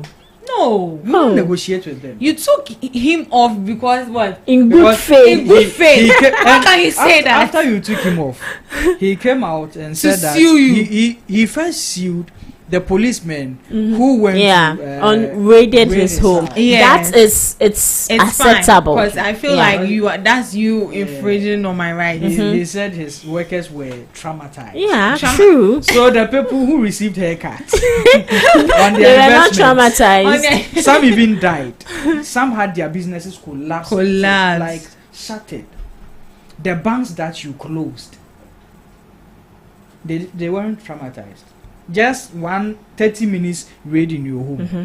You feel traumatized and so you are going to court. Oh, but and the next moment, with all sincerity, I feel that he has the right. He knows his right to. I mean, sue we them. respect that right. Yeah. But do you know that the OSP is giving right. him the chance to be doing that? How can you say you took someone off wanted list in good faith? Yeah. How Just can you? So because it means when he comes to you to beg you to take him off this investigation in good faith, he will take him off. Yes. Charlie, this oral thing, I'm losing faith. I See, say we want to see Omatiada. action. How can you Omatiada. take someone off a list in good faith? It doesn't make sense to me. So doesn't mean you are working with sentiment. Yeah, that's how it actually looks like. So if I come back there and I play, yo guy, I beg this thing. Say my name for there. Because then we all know how the courts work in Ghana. Mm-hmm. If this issue of a lawsuit against the OSP is not resolved before that 2nd June he gave to come, he's not coming. He won't come. But in a way, I like the OSP's response. He says he acknowledges his lawsuit, fine. But he's telling him point blank that if the 2nd June you don't come, I'll put it we are again. placing you on Interpol watch But list. I feel that the OSP has no right to declare him wanted. He has every right. Really, because your duty is to investigate and prosecute. He has So every right. if you have every right, I feel that you have all charges, not charges, you have all evidence acquired. So why don't you just go to the Supreme Court, High Court, present your case, then they make a he's charge. actually needed for questioning, and they are not finding him. So in order to find him, the OSP has no right to declare him wanted. No, he actually No. he does. He Stated where? In the Constitution. Really? Yes. If you are invited by the security agency and you refuse to come, you are wanted. You have to go back into the books to So make our I research think well. the OSP needs to stand his grounds. Oh yes. By the law, he was being lenient with him. Very Look at the uppercut he's giving you. Now he is giving your institution. You know how Yeah. safe. For me, I think that he's just playing some delete tactics. If this man is truly innocent, he would have been here by now. Oh, He's not well. He said he's not well. He needs to Yes, recover say, first. crying. Were you Still here the when dead we body. wanted to pass the was it E-levy? Yes, it was the E-levy. Yeah. Were you here? Mm-hmm. Do you remember we carried one MP in ambulance Yes, to Parliament? just to pass the bill. Do you remember we chartered private jets for one to come from USA To come To and come and pass vote. the bill. All taxpayers' money. But you say you are not well, but you have the energy to be suing people. He's not the one suing them. He's just giving a directive to his legal team, So that and same they will energy carry you out. have to give directive. Use that same energy to answer the questions. And in order for him to answer the questions, he needs to come back from wherever he is. How do you expect someone who is not fit to come and answer questions? And that is where the OSP has every right to place him on the watch list. Everybody will be watching you. They will extradite him. Baby Otitebia. Also, P. His plan is to go to where extradition won't find him. But there are countries that you can't extradite someone from. Yeah. When you go there, I just say Nipa everywhere. Abba. Yeah. Hey. It is well. Bad man Ken of Uriata. But now go and look at his cousin. You'll be like, yeah, that's my boy. Laughing at you. My boy is showing them shit. Sadly. But we need to set an example out of these people. If they are really found guilty, we should prosecute them. Yeah. We should. They should be jailed. The money should be recovered and all. The NSS saga thing, I've learned that they've discharged some people, blah blah. Charlie, Up to I'm now, losing hope. Oh. we are not hearing oral even thing. anything about it. We'll be moving on to the next segment very soon, and that is the comeback segment. This is where we give the platform to young entrepreneurs who are into businesses, who are into so many things, handiworks and all, to talk about their business. We give them platform to talk about it, to showcase what they do, advertise it, and wherever you are listening to us from, if you are interested, you can always get in touch with us so that we platform you to come and talk about your business too. You can call or WhatsApp us on 0548201089, 0548201089 to book a segment for your business. This is where we end the first segment. Thank you to Miss Regina Bless, who will be leaving us, but SC will still be here with me as we welcome our guest for the next segment very soon.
GhanaTalks Breakfast Show, your morning companion.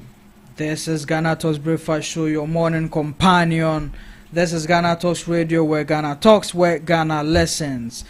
We are back on your airwaves with the second segment. We call it the Come Up segment, where we bring on into the studio an entrepreneur, a business owner, somebody who is building something with their hands, with their minds, with their minds in the studio to talk about it, to advertise it, to share whatever he needs the public to hear about it on our platform. In the studios as well, anchoring the show, SAC, and our able guest, Mr.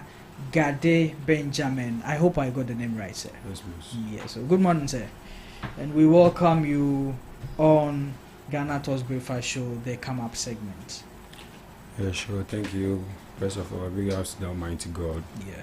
Secondly, to GhanaTalks Radio for giving me the opportunity. To come on this segment. Yeah. Yeah. So, tell us a little bit about yourself first, and then we'll go into the. All right. I'm Benjamin Gade, the CEO of Benjiro Plumbing Works as well. I'm in Central Municipality, Anya Sotum constituency. I'm located at Awushi Last Stop. Okay. Yeah, I'm a plumber. I'm being registered in a Ghana registry.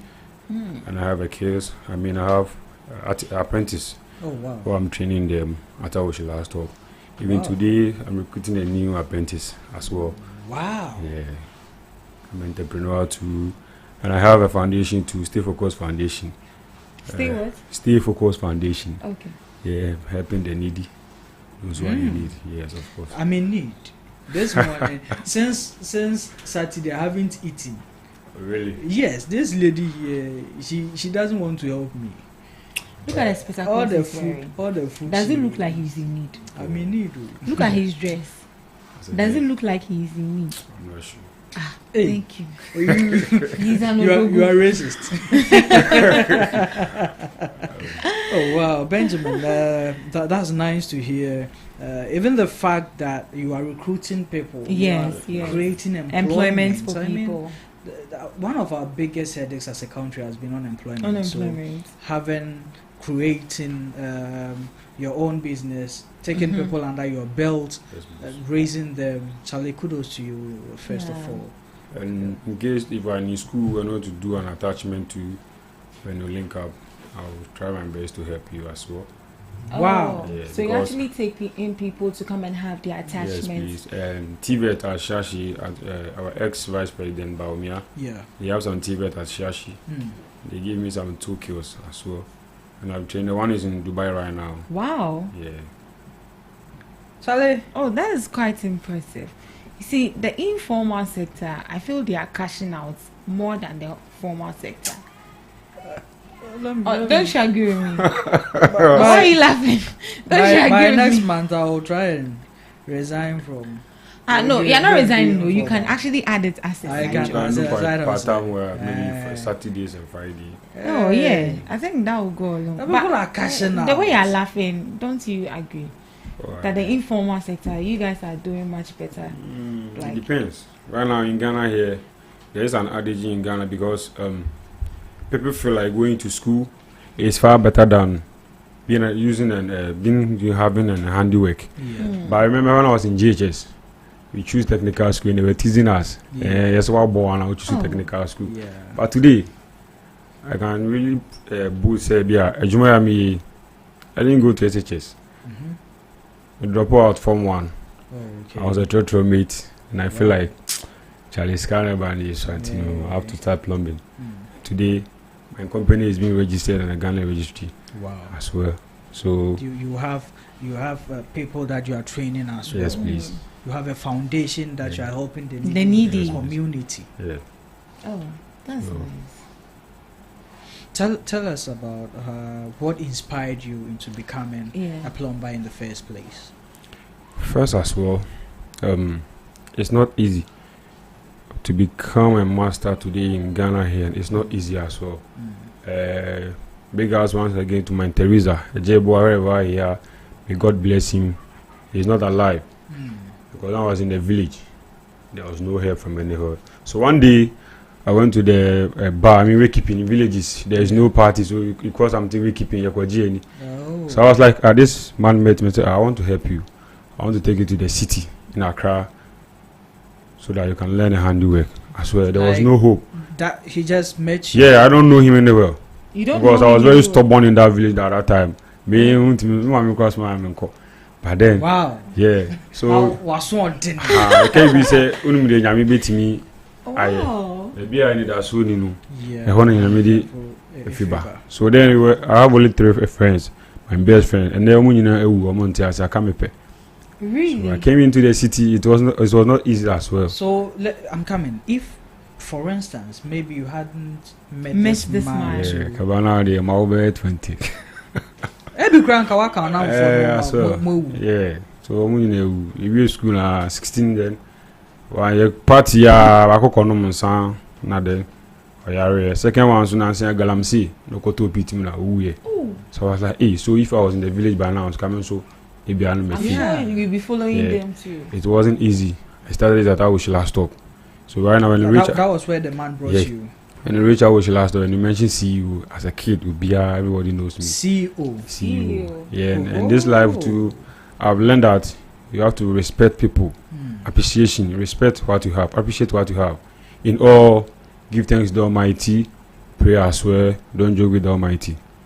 Yeah, because I don't have the wisdom. Sorry, I have the wisdom to create what some great people can do. Small times, maybe I'll get a call from my client. Ben, there's a 2-bedroom apartment. I want you to do an estimate for me. I'll do a PDF estimate. Like, Ben, are you using a laptop to do the estimate or whatever? I said, no.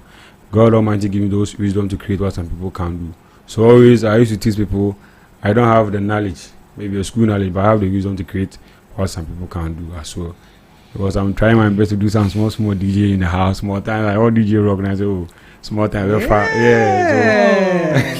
Shout outs to DJ Rock, DJ man. yeah, he is my mentor more times. Ahima team there too. They are helping me small to build up my brand. Wow. I know it will go far. Wow. Yeah. Wow. So I always a village guy with a city dream. So always that man, a J boy, is not alive. He died. So he was the one who brought you Yeah, to the the one brought city. me to Accra. Yeah. Which year did he? 16th December 2017. Wow. Wow. Yeah, 16th So December. you've You been. remember the date? Yeah, I mean, You've been in Accra for 5 years. No, 7 years. 7 years. Yes. Hey, my man said yes, sir. Hey. 7 years. It wasn't easy as well. My man said year a day. Accountant students para make campus sir. Hey. I want to ask, the man that brought you to Accra, did he tell you what like he saw or what moved him and be like, nah, this guy, I have to help him? Did he? That man there, I feel like God sent him to me. Yeah, because me in the village, so I was like, hey. So I went home and told my mom that, mommy, Papa, you better me quite crowd. So my mom crack at him say, oh, you're stubborn, the baby cry, and I could phone out for the maybe I could phobia, then be sir. So now Mrs. Tansu fear cry, but now then terrible. So village, there is no happiness there. Boko foam, we cry, so my sister cry back about village, I said, no, Ben, we won't allow him to go to Accra into the city because he himself already was here. But today, thank God so much, things are going well with me. Like the man there. And it pains me to say he's not alive, but I'll be talking Accra. Oh, so I always dear music, Daddy Lumba, Teresa, very blessed. I always so I know things will make well for me, and I know that 5 years to come or 4 years to come, I want to have a big school, big Benjiro plumbing school, so I will train people. Yeah, that was my vision. That's how I see, because I want to create a positive impact in my community. Yeah, so that's my mission. I don't know. I'm actually marveled. Very inspired by your journey so far, and I want to commend you for the works you are doing, for the visions you are having, and how focused you are. I mean, the confidence in how you present your visions are very inspiring, very encouraging too. And whoever is listening to us, you can also turn your life around. It's not too late. You are not condemned. You are not useless. You can be useful with your life. I mean, wherever you have gotten in life, there's still hope for you. I'm really inspired this morning. Sure. But fast forward to him bringing you to the city. How was the relationship and the adaptation to a new environment like for you? It wasn't easy as well. When I was coming to Accra, I was having almost 60 Ghana cedis. So more times, I just came to sit at the roadside and be watching the cars moving out from Awoshi to Accra. I was like, Charlie, I won't go back to the village because Charlie, at least you see more cars and when the plumbing works too, when you do the work very well, through communication, through this work, I know a lot of legends. Because through this work, because there are some people it's not easy to get closer to them. Through this work, I went to Trasako to work there, East Legon. More time we go to Kumasi, Takrade, EAG, and all those places. Yeah, because right now if you don't have a handiwork or you're not, if you are jobless in this Ghana here, it's not easy as well. Because right now if you even call your brother or your sister, she feel like maybe you're asking him or her for money. So you can tell you that my issue with Charlie never uncle. So secondly too, for my accommodation, my mommy, my guy, because it's not easy. Accra, we don't have a place to put your head. It's not easy as well. Yeah. Right now, even single room is almost about 400 cities, but I have a free place to sleep. So I have to humble myself to reach. I'm humble. Say 247. I'm humble. Say 247. This is great. This is great. Is he? Yes. The way you're looking at it, wow. No. Are you crashing on him? Oh. Hey. He's a rich man. He also says you are fine. Oh. He's a rich man. But see you, the man is saying you are fine. The woman is not saying you are fine. He says you are rich. Man is yeah. So the people that you help, you train. How if someone wants to be trained by you, what are some of the things they need to do? Initially, we call something in our local language tinsa. Okay. In Ghana here nowadays, the boys, it's very difficult for them to be an apprentice. Through betting and all this gambling, so you feel like, yeah, because education is not easy. Education is in school. How long did it take you to learn? I was training in plumbing for 4 years. Initially, it is 3 years, but because I was staying with my boss, Yeah, because I want to know the job, the secret, and the tactics inside the job, so I humble myself with my boss so that I will know a lot of things. And today, I have this mark over here. If not, I will move it and see. It's like a sensor. it reminds you. Yeah, it reminds me more time. I get a severe car accident at Abrantier. Oh. So when you What initially, happened? there was a madman who said he want to choke me with a knife. So A madman. yeah, I don't really. What did you do to him? I don't know. And one time, even me and you, we are doing some arguments, and I feel like I didn't hear too far before. I'll just smile and leave. So the madman, then I have to run because in Ghana here, but I'm for second. Yeah. Free, but Free. virtual. Yeah. I have to run. Then a car just knocked me at that place. 25th July 2019. And through that accident, my mania faith be say if you are saying the other one be can, but if you believe in yourself and see backwards never, I mean you have to stay focused in this life. From there on, I'm going to say if you are seeing one, I'm also very careful because when you die today, on a bush and for they will show you love and all those things. So right now, I'm asking why I'm saying they be focused, they stay focused. A Jumana may know say me focus hard. Yeah. Was the time I come many hot. Me know be major man way, so I have to stay focused in it. And when we were asking me say we be so swear Juma. Yeah. Initially, we were say making in Ghana here there are some companies. They be say Super A1 other Chefers Multimedia no. Obo ma yourself we have theory and practical. Yeah. In Ghana schools no be all ma 50%, they have practical, 50% so theory. It's can who say ka usua Juma we are also could do initially practical mindset and the know say there a show practically.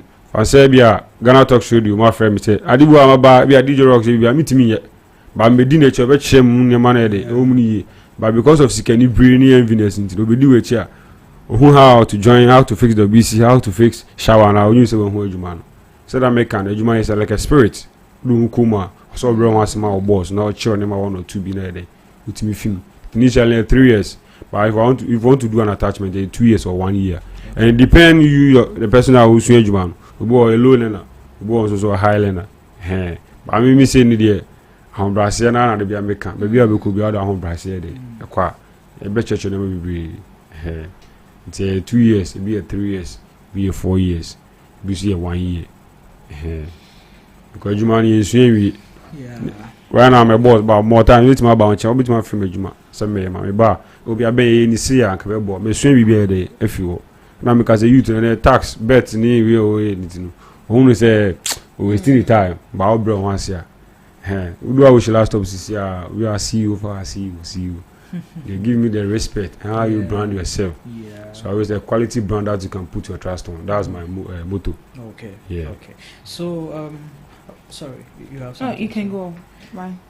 As an entrepreneur, now you have your first business established, Yes. a plumber, which I mean it is well established from how I'm taking from you.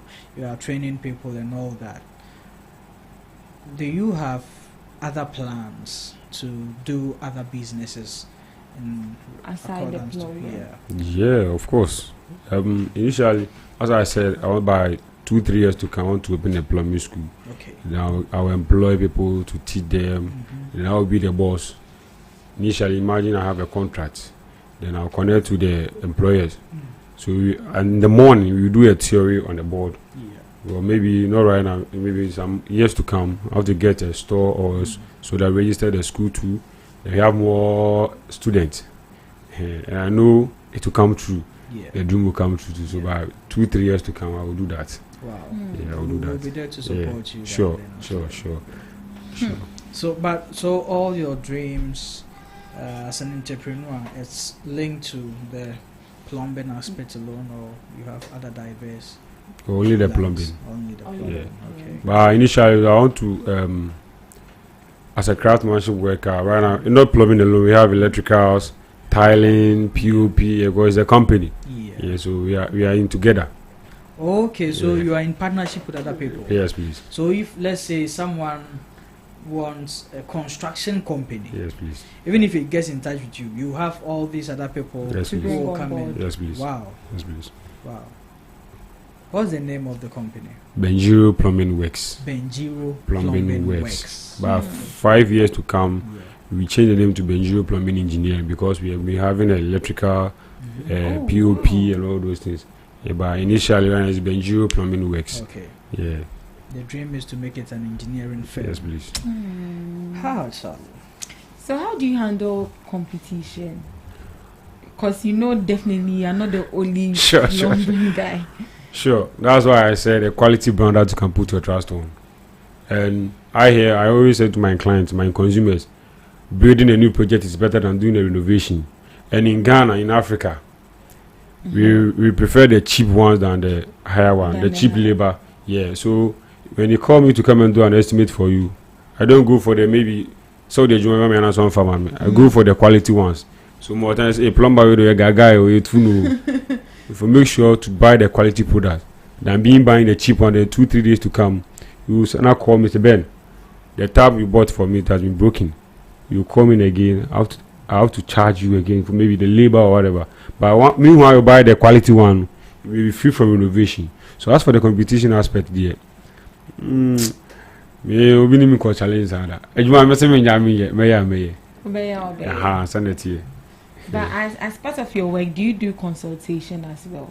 No, As but in, like, you suggest something to, or maybe you advise a particular maybe company if they want you to do this particular work in an office. Maybe you tell them that maybe if you use this particular material, it's not going to help. yeah, sure. Initially, I'm doing some project at Awishimangwasi. Right now, as a plumber, I've been telling as a supervisor. The man is not in Ghana here; he's now outside US. Okay. So more time you come back, please go there and check everything for. But you see, in Ghana, I've been feeling away to maybe you me call side we say, oh yeah, Juma. Unum say Juma ni pay wrong. But I correct it. You say Juma is able to do draw ni sa na man Juma. I correct it. You say oh we chere Juma. Eti is who we be na the yebu ye ni egusu. Cause you call outside Ghana. I can say construction aspect, electrical, mason, plumbing. In but together. Oh, hana me dem pay be far. Air condition hana me some dem be far. But we ba no de dey be say. We so ba no be dey say. Afi be do be na leakages. So ana if you be a leakage ba say me frame mason, you electrician, you carpenter, or plumber na be there. And then- Process. Yeah. Because when I so we so ojuma. So as a plumber, and you me come me come in January plumbers ni nyina. Initially me we estimate and make sure you buy the quality material. And cause any panel. Oh, we only scan the board in into ye 2 estimate ma do no ho beso no. I have a forms. What frame ejuma me no be co agreement. Man farm bank am show. We fill it, we sign in. Said o che me problem be ba. Then anya me na me there. Because problem because we have to use the digitalization. Because Ghana ya ma ni ma ere kechi. I say we keep be on papers. Yeah. What that's Timbo ho no ma send we so God give me all those wisdom to create all these things. You see, the was a school de janka the way of plumbing. So you also mentioned that you dropped out of school. Do you mind sharing what exactly led to you dropping out? Of course, initially financial problem. Because I always say if my mom have enough money, I'll go far in school. But the BCBI, even if they go school, I'm coming plumbing works. I'm a bit Mumba. You are from the village, and then Gualam, you know, she's my apprentice train. Yeah, Bakwa, or see what you cry. Or then the papa came more last up. Oh. It's all like, so a time will come. So the became so yeah, will be you are kumum. Appreciate whatever you are doing for someone. You are kumum need money, but boy, yeah, a full dreamer. It's your source of income. Do it well. We Yeah. obviously the so school 7 day, I know the one side. If you Jack, I'm going to do it. But unya and cover back to school. Oh, I'll go school. I'll go. What for technical or maybe for Technical. theory writing? Technical. I'll go. You I'll go. Yeah, maybe by next 2 years there I'll go school. In next years you go back to school. I get go for the technical institute. Okay. Oh, Kotek. Okay. Yeah. Okay. But because of financial this thing, Yeah, you couldn't. Okay. Oh, it shall be well. They shall be well. Yeah. We believe so. It shall come to pass too. Okay. Yeah. Now, There are so many plumbers around. Yes, please. You are a plumber yourself. Yes, please. Why should anyone contract you and not somebody else? As I said, yesterday, Benifubu will be said, Benifubu will be said, but further than a buyer day, that's it. You know, Juma, the way. I said, I make a Jumana true communication. We need ya. Probably be doing what dance here. In Ghana, and this outside, online will be our doubt by a dance. My sister, be announced super plumber. Oh, sister, you are say about my working around a mini plumber. Oh, Benjiro plumbing. Oh, you're very good as well. That's why I said quality brand that you can put your trust on. When you have a guarantee, tomorrow guarantee. Wow. Yeah, for 5 years. That's why I said building a new project is better than doing a renovation. Once you buy the quality, you are free from renovation. But when you go for the cheap one, renovation is your classmate. Renovation is going to be your best friend. Because there are 2 years to have a best friend. Because they are never know me in China for them, we say Ghana for a party and the ball for. Aha. We say China to call Mouton. We call Mouton the wishes since I will. Yeah. Water give life, and at the same time, water can cause damage to properties. With one stress, I never been used here. With much wow. You know, one of the basic reasons why you think people should contract you is the guarantee you give them. Yeah. So, what's the guarantee about? Is it that say yeah, and I say wow, it depends. And say that depends. It depends. France. What tap 5,000 Ghana cedis. Otoyelo tap na otoyelo guarantee be 20 years no. Na me na me install I say employer na me yama o consumer no. The more motive say do you to it be chance na dey. I say okay. It is not fair for say I say one. Me to repair my without any charge. I'll give you a percentage maybe a discount of it. Yeah. Because you are independence discount man as well. About 20% of discount. Hey, Charlie. Yeah, you are doing well. And I think with everything you do, he has this motive of thinking about the person involved. Yes. Because I don't want a situation whereby what from a Juma and my bayama. Oh, me ka to we a ka be chama you. Obe minister. Say Juma no top upon me Juma ma me Jimmy ye me feel you so untua me ka ye krampola am okay. Dan say obe to phone be at 20 cedi and now the screen apart and the kwakokwe. Scanner major on say is my source of income, but I'm saying me aha, that's how I'm so major on me, So once you buy the quality, as a boy means I call you out 1 minimum in says here now. But once you buy the quality, then you are free. Okay. Are you looking to expand? This is your first step at Awoshi last stop, right? Are you looking to, because there are other people we see businesses, let's say KO for Enterprise or Atala, we see them Ubeko Kumaso, Ubeko how so yeah, sure, globally, I want to go globally. Charlie, wow. Let me ask you this. This is GhanaTalks breakfast. Your village, your morning companion, is where you came from. Have you thought of maybe establishing yourself there so as to train some of these people there, people in your village, still stabilize them there and all that? Usually, I'm having a friend at Malaysia. Okay. She's school at Jesu. She wants to be into politics. So me and her, we are thinking about maybe connecting to the MP at Jesu right now. So by 2 years to come, she want to come back from Malaysia. Then you have a deal when the kids are being completed at SHS. Then they will come out to my side to do an attachment. Wow. Yeah. So as for my village, the plumbing is normally raining at the city. But in villages, when you went there, excuse me to say this, ultimately water closet and share them. So maybe they always use the outside washroom and this thing, but the plumbing is in the city. If someone wish to come to my side, say, "Ben, person, but I will train him here. I will train him." And how maybe suffer through practically. I don't want a situation where we will be doing. You see, they be a machine, papa, tomorrow, boss, when tomorrow. Was there no dinchim can on a domain? Maybe boys or moody match, they feel so good. Wow. Because I'm a young guy, so I know also.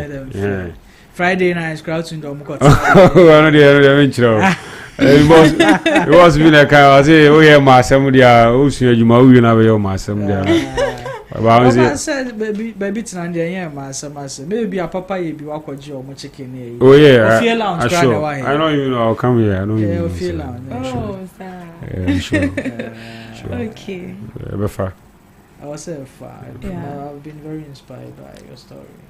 So, what advice will you give to the youth out there initially who are waiting for the government to do their job? You see, we were in Ghana here last 3 years. Yeah. The ex-vice president, Dr. Mahmoud Bawumia, said, payroll is why I'm at. It's no. Oh, maybe yeah. You can't retrieve be at you in Ghana. Yeah, I mean, ex-vice president Dr. Mahmoud Bawumia came last 3 years ago. I see payroll is why I'm at. School the cool school. We be aqua. Anything into my cool school. Anything you send to be a scaffold. And today we be don't give up. Motivation is a must. Boss around upon motivating status. Motivation a must. Sorry, Bompire chair do Yankopon said, "You be an of our uncle far." A Juma be a Juma born into the chrono. Me Obama was side my borders down who's eminent. But me Pia wants to dress up. I see you, a Benju, a cataplumber. You see how it is. Oh, guy name. Yeah, it's message million youth for you out there. So we cool square. If you nya, message, Makwana bar, no pro, be and Juma no a day. Wedding it into baby school. A battery only more one side, a bad practical so a day.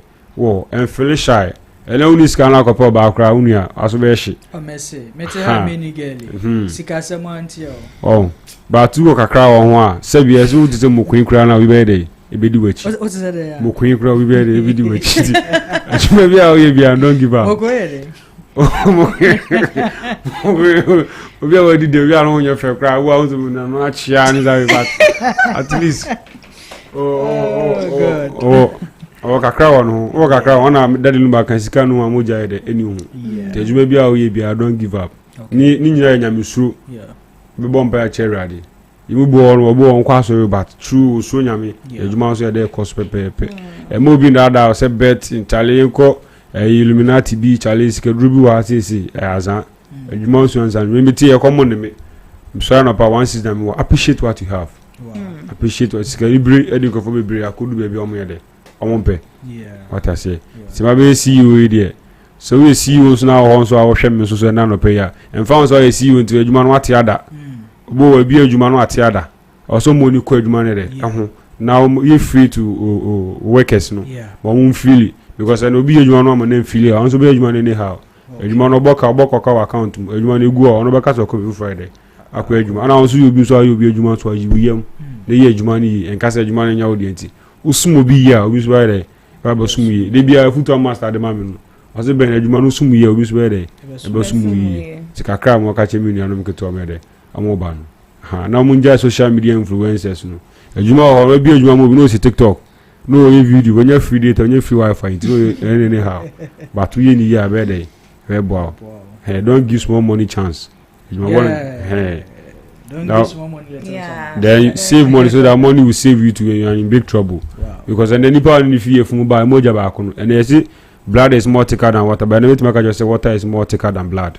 Because and only if you from and found to be to my day actually also bread first we use also call for but no to call offer also fighting for them. I no bone here na here wow dia ha na brabo na ebon so from say on kwa na oboma ho esiwi and see you be there embo e ka chere so look into your destiny helper the way you be and never there e be ko kan Matthew 7 say the Bible say imisa ye hwehwe yemum obuso the amount then also your so na here utu ho anamo ha kaka me so me ka chere mi anu. Wow, I mean, what they have for all the aspects. I mean, motivation, encouraging, preaching, and advice and all. Yeah, that was a part. And before you be on our corner, we want you to talk about how people can get in touch with you when they want to contract you for. Sure.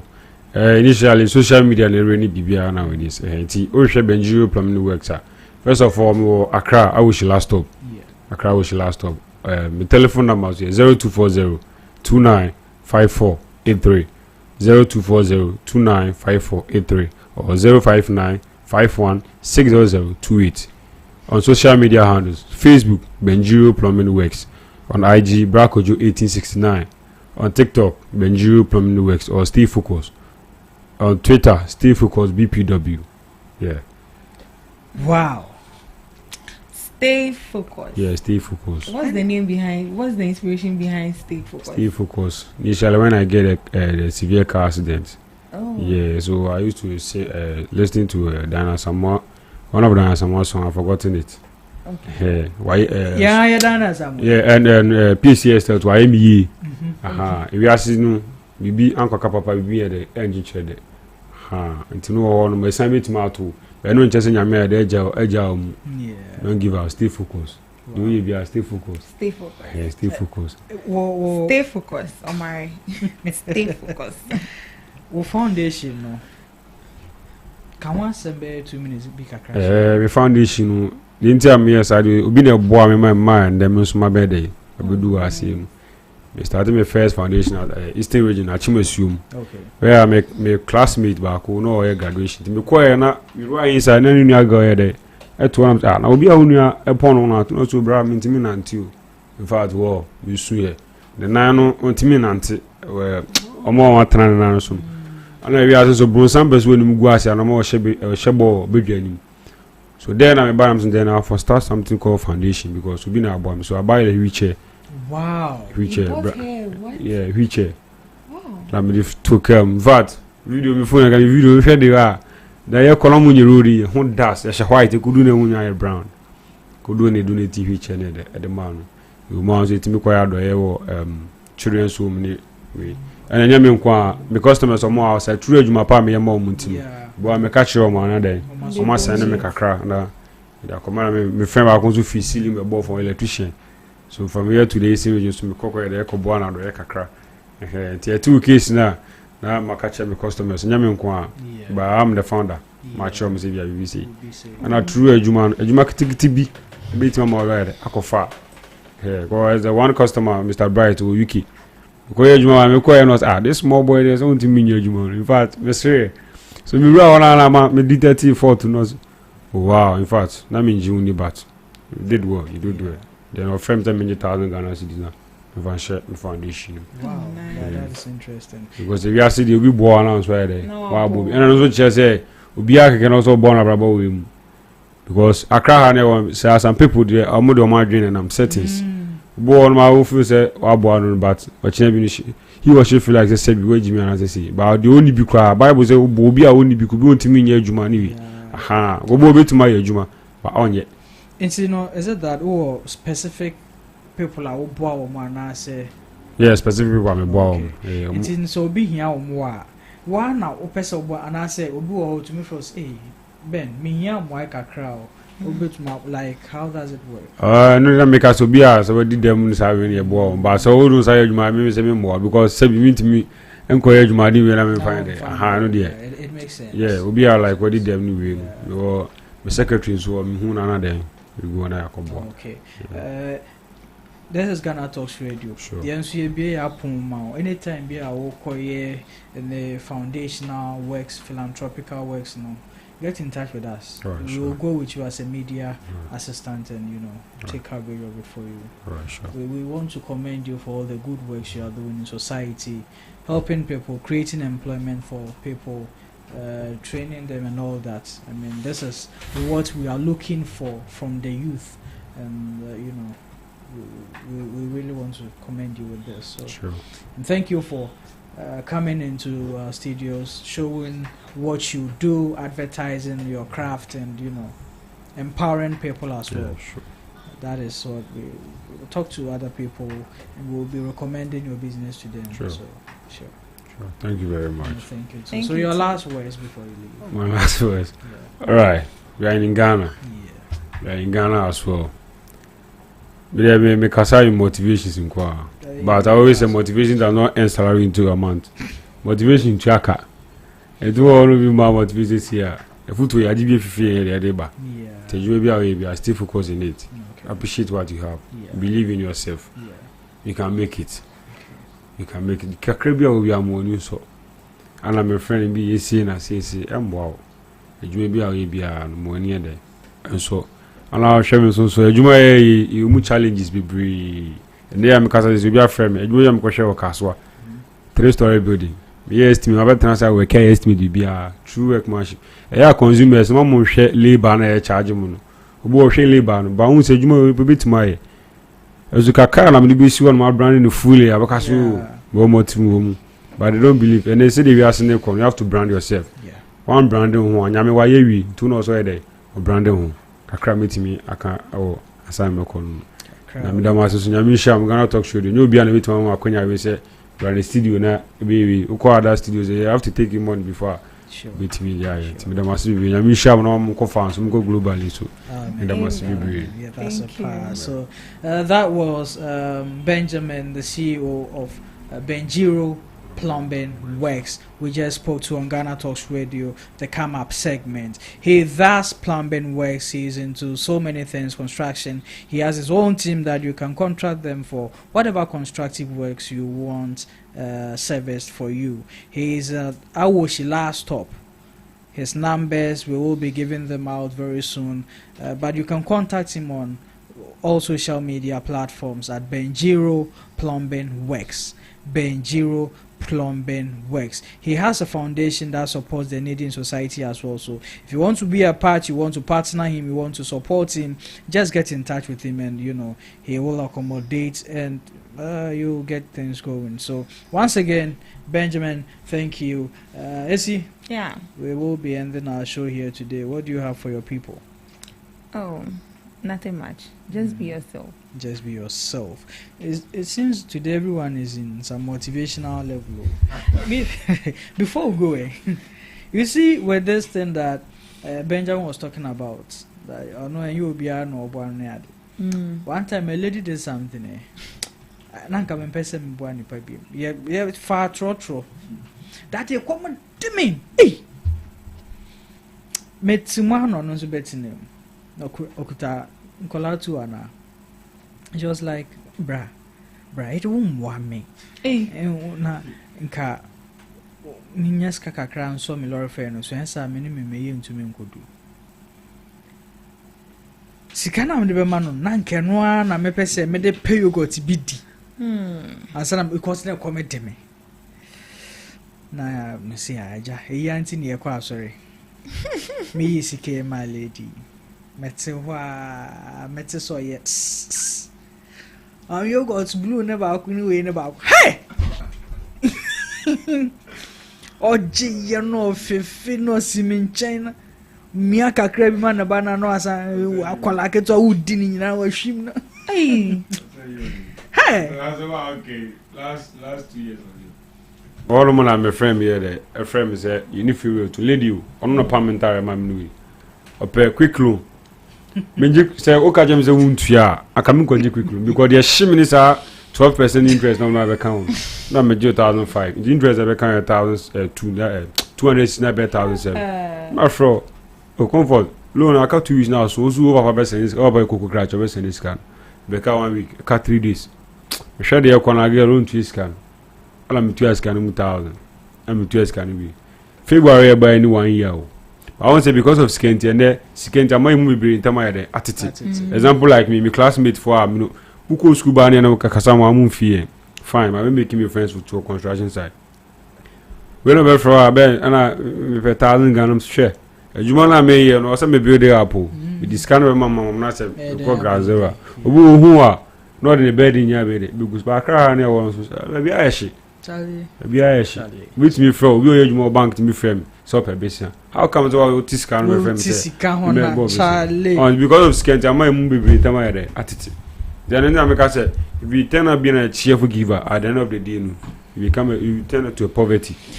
Turn out being a cheerful giver, you might in turn become a poverty yourself. That is coming from Benjamin of Benjiro Plumbing Works. This is where we'll be ending today's show. DJ Rock will be coming your way very soon with some cheerful music. Enjoy the rest of your day.